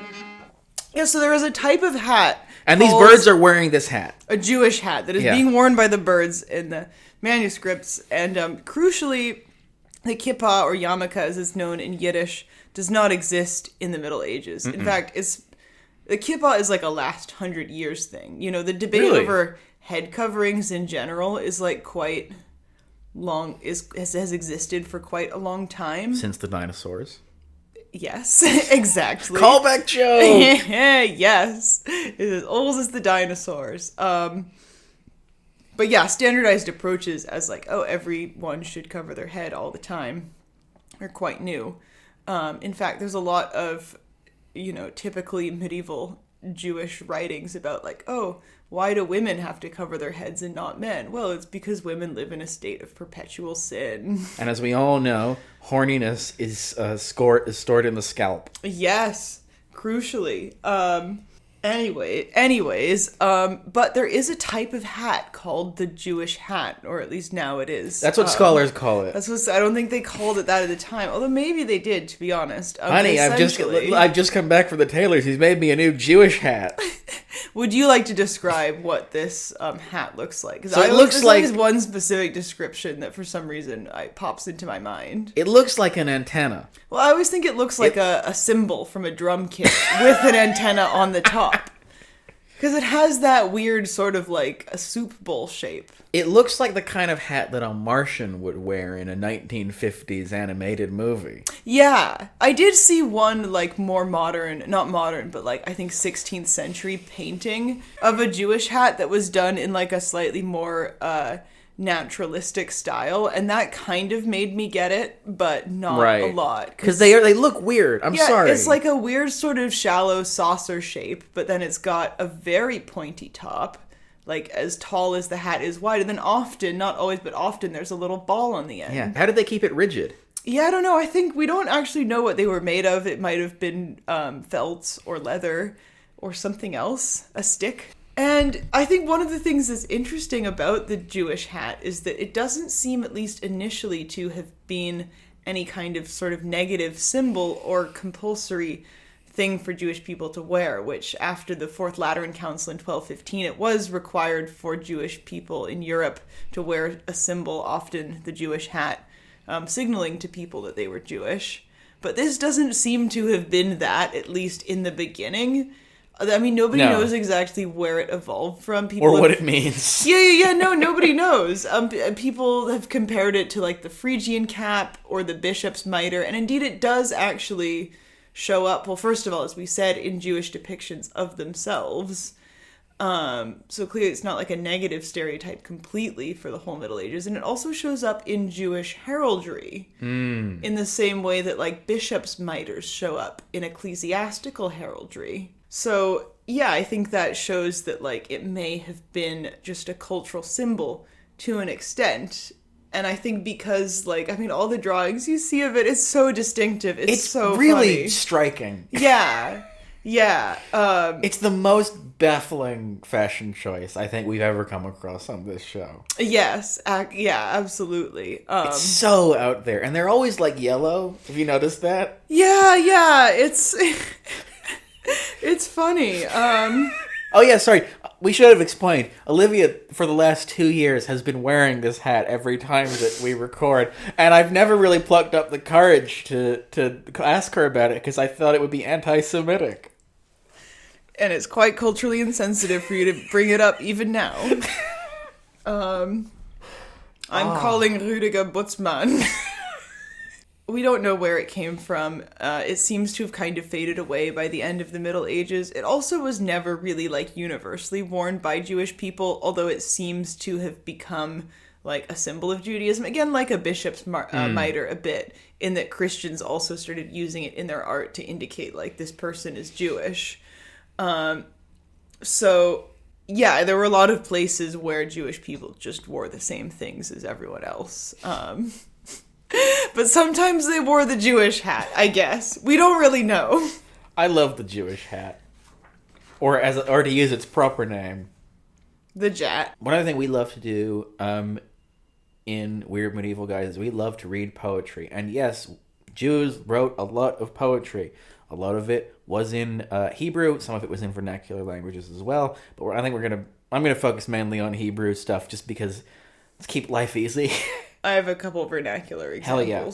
So, one of the most accomplished and well-known Hebrew poets was Abraham ibn Ezra, who was an 11th century Sephardic scientist, astrologer, grammatician, and mystic. This was a type of guy that you could be in the Middle Ages that you really can't be anymore. Yeah, every medieval like person's Wikipedia page is like, he lived from 975 to 1044, and he was a horse stenographer, like frog phlebotomist, and a doctor, a physician, a nurse, a butcher, a baker, and a candlestick maker. Whereas all the scientists I know are like, I use this one machine to shoot atoms at this very specific other kind of atom. Yeah, or like, I use this one,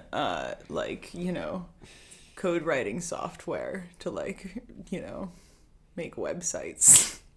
Science. So, I'm going to read, I have a garment. I have a garment, which is like a sieve, through which girls sift barley and wheat. In the dead of night, I spread it out like a tent, and 1,000 stars pierce it with their gleams. Sitting inside, I see the moon and the Pleiades, and on a good night, the great Orion himself. I get awfully tired of counting all the holes, which seem to me like the teeth of many saws. A piece of thread to sew up all the other threads would be, to say the least, superfluous.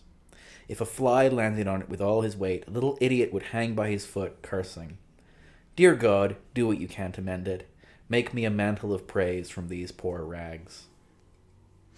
Yeah, it's you can really see the Muslim mystic influences. Yeah, I mean, yeah, it's like It's really giving Hafiz Shirazi. Yeah, obviously this is not a metaphor. This is clearly just about a guy who has a tatty robe. Yep. No, I mean it's clearly about this is the universe. God, may God mend it. Yeah. They also wrote a lot of love poetry, particularly in Umayyad Muslim Spain. And what's interesting about this poetry is that a lot of it is, and there's no other way to say this, kinda gay. I mean, I don't think that's it's interesting. I don't think it's that surprising because, again, heavily influenced by contemporary Islam. Yes, well, what are they writing about? Well, no, I mean, yeah, they both, the culture of medieval Spain, particularly under the Umayyads, is very influenced by ancient Greek culture. Because, I mean, like, God knows, Muslim Spain was an absolute center for classical learning and reproducing these classical texts. So, like, and what did ancient Greeks love most of all? Supple young men. Yeah, and I think also, like, there is not maybe a completely distinct, but, like, somewhat sort of, I don't know, additional, like, Muslim homoerotic tradition as well. Yes. So. Absolutely. So this is an 11th century poem by Solomon ibn Gabriel called Arise, My Rapture. Arise, O my rapture, at dawn I exclaim, go seeking the face of my love, the king. I thirst at the thought of him, burn as with flame, and chatter like swallow upon the wing. No gifts can I bring, save of heart or wit, my cause to my lips I can only trust. Desire is my redeemer, a ritual fit, how should I suffice who I am based on dust? When I with myself seek communion I shrink, were I mightier far, I still should be small, soul and strength adoring thee faint and sink, yet sing thee I must till the end of all. Aww. So this is obviously gay, but it's also kind of about God. Yeah.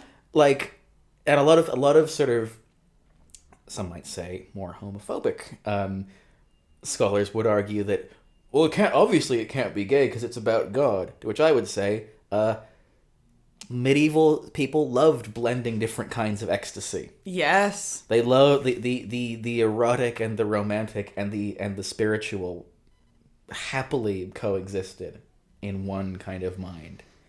And I would argue it's only later that we think of religion as this very asexual, very kind of stodgy thing that's separate from that's dephysicalized, basically. And so representing your love of God as love of a man is not that crazy. No, I mean, when Judas betrayed Jesus, he kissed him, so. Yeah, gay. No! Ecstatic. Wait a minute, I thought you didn't know what happened to Jesus. No, we did that. That was our thing. I've rumbled you as a bad Jew. And in general, across the Jewish diaspora, you see Jewish people adopting, throughout the Middle Ages, local forms and customs and standards for poetry. And there's so many good examples of this. I mean, there's Yiddish epic poetry. Hell yes. That, like, draws on Beowulf. What? Yeah. There's this poem called the Shmuel Buch. That's a Yiddish epic poem from Germany, from I think the 15th century. I couldn't find that much about it, except that it's like very much, a sort of heroic story written in like the Germanic epic poem tradition. Right. And that it was like sung and, played to music the same way that a lot of other epics were. But another thing I wanted to talk about was, one instance of vernacular poetry, and this comes from the Codex Manesse, which is one of the most famous medieval manuscripts in existence. If you still haven't heard of it, that's okay. It has a very distinctive style. You've definitely seen pages from it. Look it up. Codex. No, not Codex Space Marines. Codex Manesse. Oh, this thing. Yeah. Yeah. So, one of the guys in there, search Codex Manesse Jewish hat. Yes. Oh yeah. Now I see it. Yeah. So this is basically a compendium or an anthology of different High German courtly poets. And one of them is a poet named Süskind von Trimberg. Incredible name. It absolutely is. And I should say, like, the fact that this man existed is not, like, 100% confirmed. I mean, somebody wrote these poems, and the way in which they kind of intertwine both high medieval chivalric and also Jewish literary tradition, I think is very subtle, and I would argue feels quite authentically like German Jewish. Not that I'm, of course, authorized to speak on German Jewish matters. But yeah, so he wrote some really interesting poems. One that he wrote was about nobility and about how nobility is defined by your deeds rather than your birth.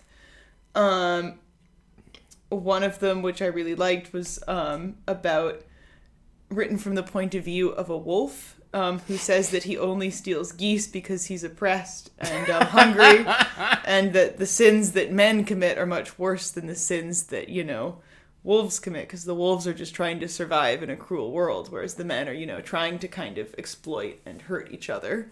So quite, allegorical. Mm-hmm. You can definitely read in some messaging about the plight of Jewish people. And or the plight of wolves. Or of wolves, yes. Or maybe the intertwined fates. And here's another one that I like, which I shall read, called Why Should I Wander Sadly? And this really shows you the kind of difference in the amounts of subtlety that, like, European and Muslim poets were allowed to put in their work. Why should I wander sadly, my harp within my hand? O'er mountain, hill, and valley, what praise do I command? Full well they know the singer belongs to race accursed. Sweet Minna doth no longer reward me as at first. Minna is the style of courtly poetry or song. Nice. Be silent then, my lyre. We sing four lords in vain. I'll leave the minstrel's choir and roam a Jew again. My staff and hat I'll grasp then, and on my breast full low, by Jewish custom olden, my grizzled beard shall grow. My days I'll pass in quiet, those left to me on earth, nor sing for those who not yet have learned a poet's worth. Wow. So yeah, he's like, man, I'm done with this stuff. I'm going to grow out my beard and wander around the earth. And in one of the other poems that he has in this collection, he writes about, like, his wife and his kids and how his kids are hungry. So I think that's quite rich to be like, one moment you're writing about your wife and you're lamenting kids, and then the next one you're like, I'm gonna quit my job. Your wife is travel. Like, your wife is like, yeah, I read your poem about the hungry kids. You ever wonder about getting a job? Yeah, exactly. And he's like, no, I'm gonna grow my beard out and travel and write poetry. And in general, there are also a lot of great examples of Jewish people interacting with medieval European courtly tradition. I found what I was looking for. Oh, yeah. I won't go too much into it, but one that I wanted to mention was that there are Jewish scholars who wrote about how halachic, so like Jewishly allowed, certain medieval activities were, in particular jousting. Okay, can we make this into a game?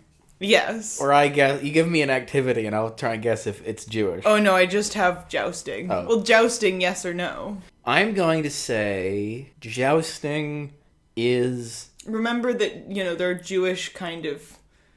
there are strict Jewish laws about, like, violence, sort of, Okay, I'm gonna say you're leading me down the garden path. I'm gonna say that jousting is permissible because it's basically pointless. It's not like people get hurt in jousting. Oh, yeah, but people get hurt in lots of sports. Well, it's not like proper violence. That is the halachic point of view. I could be a rabbi. Yeah, you could. So yeah, basically the upshot is that even though Jews are commanded to be nonviolent, in a joust both parties have consented, and so it's not really seen as harmful. Because you've both agreed to it, and also that in particular this is done at festivities, especially at weddings. So in particular the case of weddings is addressed, and it's said, I think the author of this piece specifically refers to like minor damages, like minor injuries to horses, and like damages to properties are all, can all be forgiven when they wouldn't usually be if they're happening in the course of a wedding joust because of the happiness it's bringing to the new couple. Oh, go out. Won't you go out? Won't you be a good boy and go joust for your auntie? It's not every day your Aunt Helen gets married, We've been waiting a very long time. Exactly. She's 22. She's like an old maid.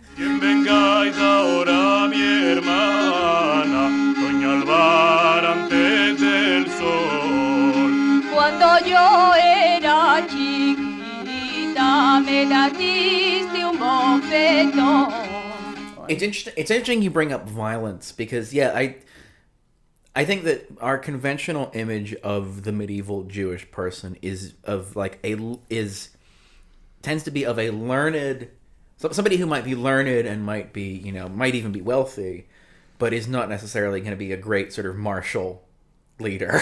Well, yeah, like they could never make it to the playoffs of an inter-high school basketball tournament. Unthinkable. But in reality, we do have, and there were it was frowned upon, definitely, by both Jewish authorities and also by Christian communities for Jews to take up arms. But we do have no shortage of individual examples where Jews were absolutely willing to fight, mostly in self-defense. So, for example, during the pogrom in Mainz, when the archbishop sort of offered his sanctum as a place for them to sort of defend themselves, the Jews of the city did take up arms. They are literally described in the chronicle as having picked up their arms and armor and gone to the sanctum to make their final stand. We also have lots of examples of during sieges, Jews would fight back to back with their Christian or Muslim neighbors, depending on where they were. And we do have examples of Jewish archers or attestations of Jewish archers fighting on the battlefield. But these are isolated individual examples that do, I think the fact that they stand out does speak to the fact that generally nonviolence was preferred. However, we are going to close out this episode by talking about the definitive medieval Jewish action hero of this era, because everybody let's just meet a cool guy. How about that? Yeah. So I want to talk about Samuel Hanagid, who was the Grand Vizier of the Kingdom of Granada in the 11th century. So a little bit of background, right? We've kind of talked about it a bit before, but the Jewish community in Spain was in a very privileged position relative to, I would say, Jews in the rest of Europe and particularly in Christian Europe. Under the Umayyad Caliphate, and also even under Christian rulers, once Christians started to conquer northern Spain in the 11th century, Jewish life was able to flourish. Cities like Cordoba and Toledo became major centers of Jewish learning, and also Jews then, there was an interpollination of intellectual and cultural movements and ideas between Jews and Christians and Muslims. It wasn't like some kumbaya liberal multicultural wonderland, but no, it was you jackass, you don't agree with my religion, so I'm going to post you a 50-page essay explaining why you're wrong. It was all very civilized. And then you're going to post me one back, and then we're going to, the guy in England, then we're going to publish them, and then people will decide. Yes, exactly. Oh, it's so dastardly. Things are going well in the early medieval in early medieval Spain under the Umayyads. In the 10th century, Umayyad rule in Spain starts to fracture and fall apart. There is a succession crisis between the Grand Vizier and the members of the Umayyad royal family, which then triggers a civil war, and the caliphate that's ruled Spain for hundreds of years starts to disintegrate into a network of petty kingdoms ruled by a variety of warlords. It's an incredibly politically chaotic and violent time. And it's into this world that Samuel, who will later be known as Samuel Hanagid, comes to be born. So he's born in 1993. Yes. He's born in 993 in Cordoba. And he was an extremely accomplished, smart student who studied Jewish law and studied the Talmud. But unfortunately, in 1013, Cordoba was conquered and sacked, which led a lot of the Jewish population to flee from the city. Now, as we've mentioned before, for a cynical, smart ruler who isn't virulently anti-Semitic, a bunch of Jews needing a place to live is a wonderful opportunity, because you get basically a very well developed infinite money hack. Yeah, an infinite money hack, and also a bunch of people who know their shit. it's an established large community. They're very literate. They're very intelligent. They make excellent merchants and money lenders and administrators. I think my most Jewish quality is that when I was 7, I figured out this glitch on my copy of Fish Tycoon that allowed me to make as much money as possible per fish. And so I would just, like, pump these digital fish full of growth hormones so I could, like, breed them to create different hybrids as quickly as possible and then just, like, sell them at maximum profit. Your monster fish? Yeah. Awesome. Yes. Anyway, so Samuel... So the king of Granada, which is one of these petty kingdoms, invites the Jews of Cordoba to move to Granada, and Samuel is one of the Jews that then moves there. So he sets himself up as a spice merchant, and eventually gets appointed a tax collector for the city's Jewish minority. Now he ends up becoming a trusted secretary and advisor for the Grand Vizier of the Kingdom of Granada, which already is very impressive to do as a Jewish person, because in Islamic law, yes, okay, you can tolerate Jews and Christians, but they really shouldn't be working for the government. It's not appropriate. But when the king of Granada, Habas al-Muzaffar, dies in 1038, Samuel uses his political nous to help the king's second son beat the odds to outmaneuver his first son and become king. And the new king very gratefully appoints Samuel the Grand Vizier, which is again a title that kind of combines prime minister and head of the army, which is a position that no Jew had ever held in the history of Spain. So for the next 20 years, Samuel serves as both the head of government, but also the field commander for the kingdom's armies, fighting off all these different petty kingdoms. This is a period of pretty much constant low-level warfare between the different kings of Muslim Spain, and then also the Christians to the north. It's chaos. It's an incredibly stressful job, and we know from his own writing that he found it deeply frustrating and exhausting. Now, again, like I said, it was an incredibly controversial appointment, but the fact that Muslim armies enthusiastically followed him into battle shows how much he was respected, and he never hid the fact that he was Jewish as well. He was very open about it. He was also a great patron of Jewish learning, so he became very, very wealthy, but he donated a lot of that money in scholarships for Jewish students to study the Talmud and sort of, and the Torah. And he also sponsored lots of productions of Jewish holy texts and founding yeshiva.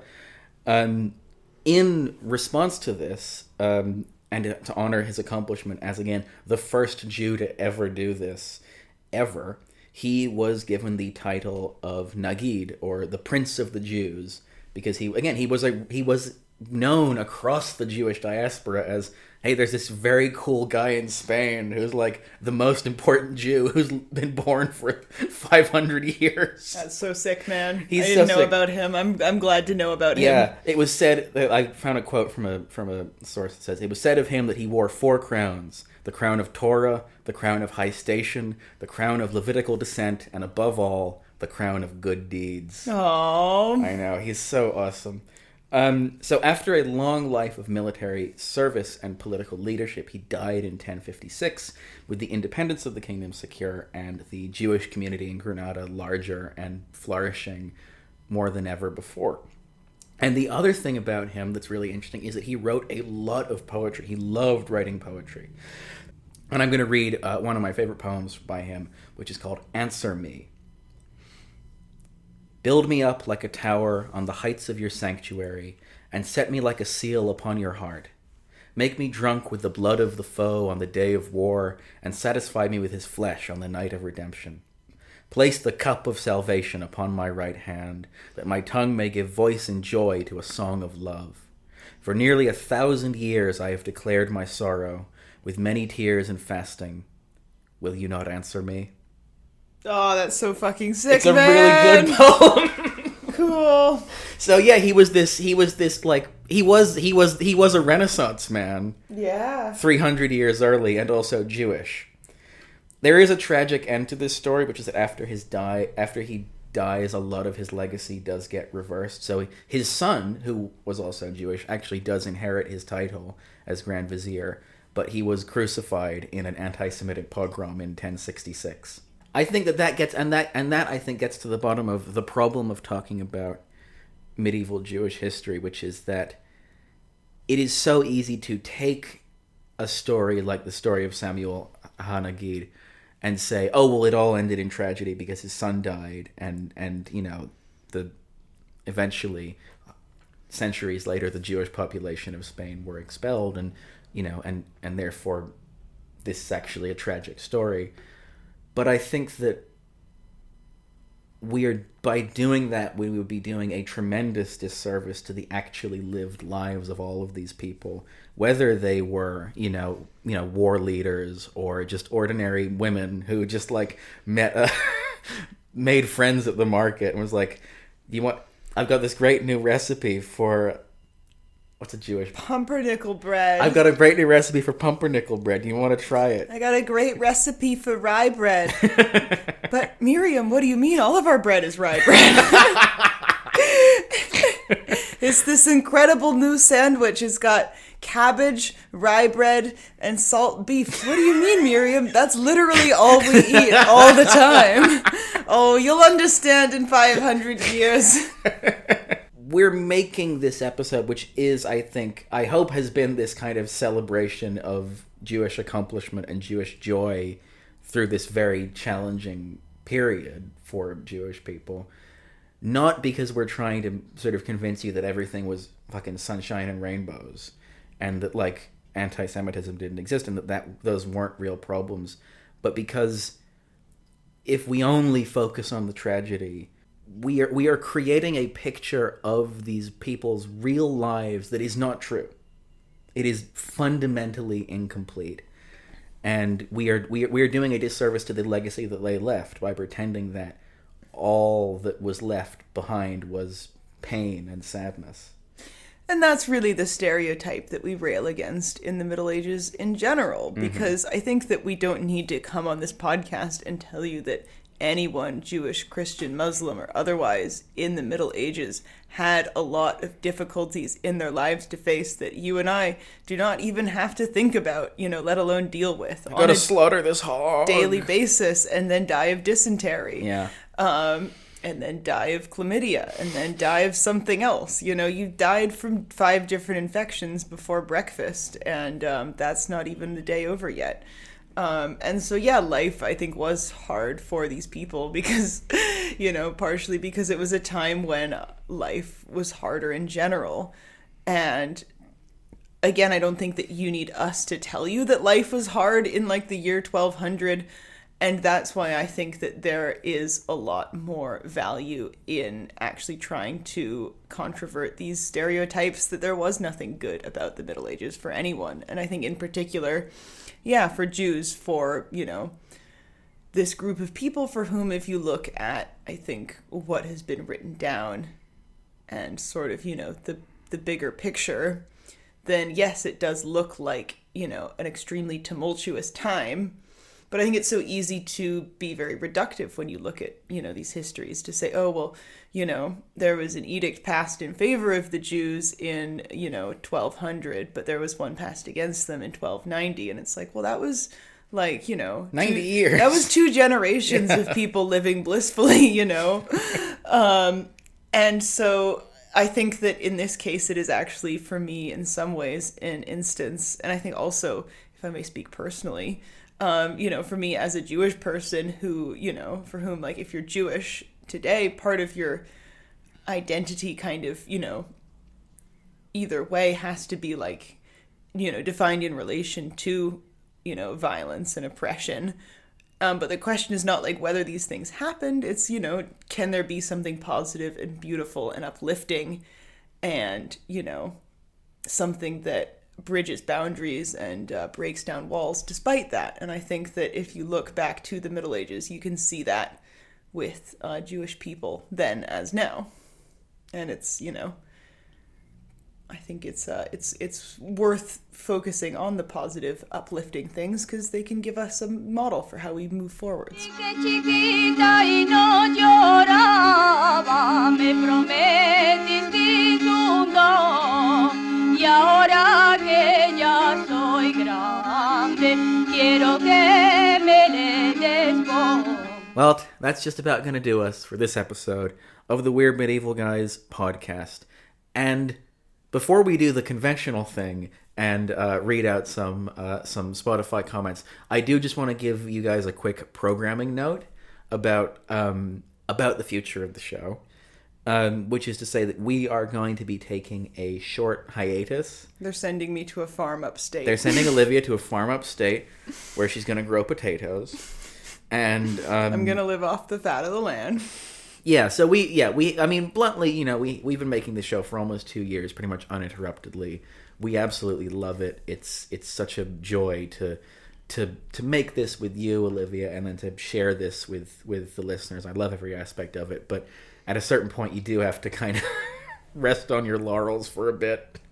And so we're going to be taking a couple of months off. I don't think we've set a specific kind of date for coming back yet. We do know what we're coming back with. Yes. And preparations are already underway. No spoilers. Let's spoil it. Fine. Because otherwise they're going to stop listening.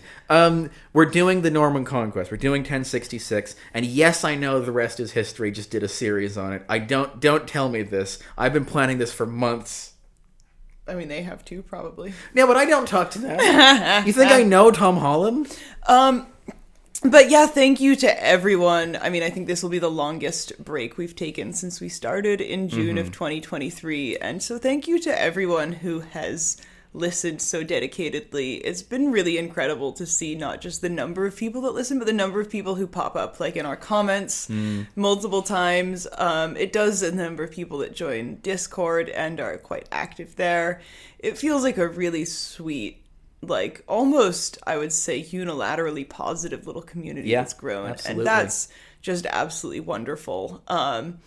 And, you know, we always talk about like how, you know, in a perfect world where we lived, you know, where we had infinite money and no jobs, like we would make so much more of this podcast. Yeah. And I know a lot of podcasts release a lot more than we do, but as two people who work full time and we all have busy lives and we do everything ourselves, from the research to the editing to the artwork, it's just not really possible for us to do anymore. And even with the amount that we do, 2 episodes a month, it still actually is quite exhausting. It's a lot of work, and I think that speaks to like how much love we put into it.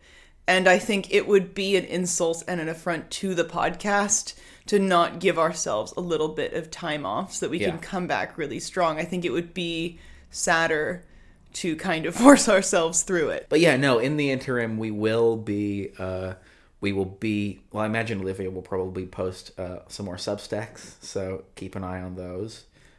We will be in the Discord, probably just posting nonsense. Olivia, I'm sure, will continue running the various Weird Medieval Guys social accounts. I'm really looking forward to coming back and to doing the big Norman Conquest series, because I've got some ideas that have been sitting in the back of my head for months. I think we're both pretty stoked. Oh, and also another reason we're stoked, another thing that's going to come back when we bring back the show with the Norman Conquest.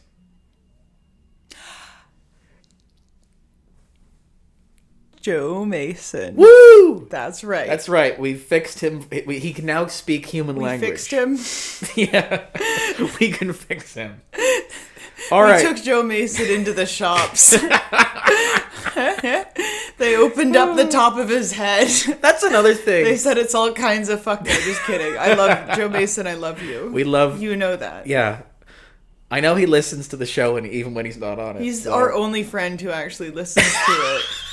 All our other friends are like, yeah, sorry, I don't actually listen. I'm like, I don't need you to. All our other friends are like, by the way, I don't want to hear your voice. And I'm like, I knew that. You didn't have to say. I can tell it from every facial expression you've ever made at me.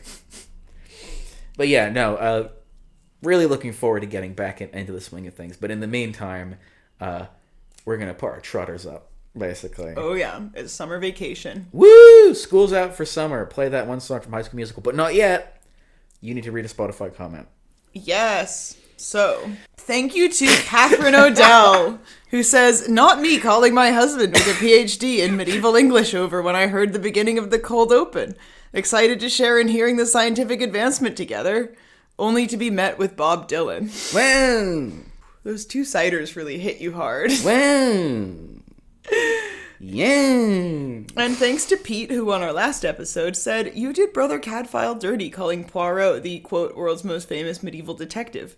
Love the impression, though, and episode." Did we mention Brother Cadfael on the episode? We didn't. We should have. Because hearing another Brother Cadfael appreciator, in my comment section has warmed my heart. So who is it thank who plays you. him in the show? Is it Derek Jacobi? I don't care. I just love the books. All right. On that note, have a great summer, you guys. Until next time, take it easy. Peace and love. Si queréis Francia o Sevilla o Toledo o Aragón. No quiero ciudad ninguna, todas a mi mando son. I'm gonna be 56 next year, and your bubba was only 59 when she died from getting kicked in the head by a horse. Admittedly, the judge did rule that it was her fault and the horse was cleared, but you never know when something like that could happen. Anyways, Rabbi Nathaniel wanted to let me know that he asked the other rabbis your question about jousting, and they say it's okay as long as it's at a wedding. I don't know what difference that makes a wedding, but maybe if you got married, you could joust at your wedding. Anyways, you better be taking good care of your horse, because your father and I took out a big loan to get you that horse. And they're not cheap these days, horses, not in today's economy. Cost your brother an arm and a leg, that horse. Yeah, that's right, he got kicked by it too. It's the same horse that killed your bubba. So don't let the horse kick you either, but take good care of it.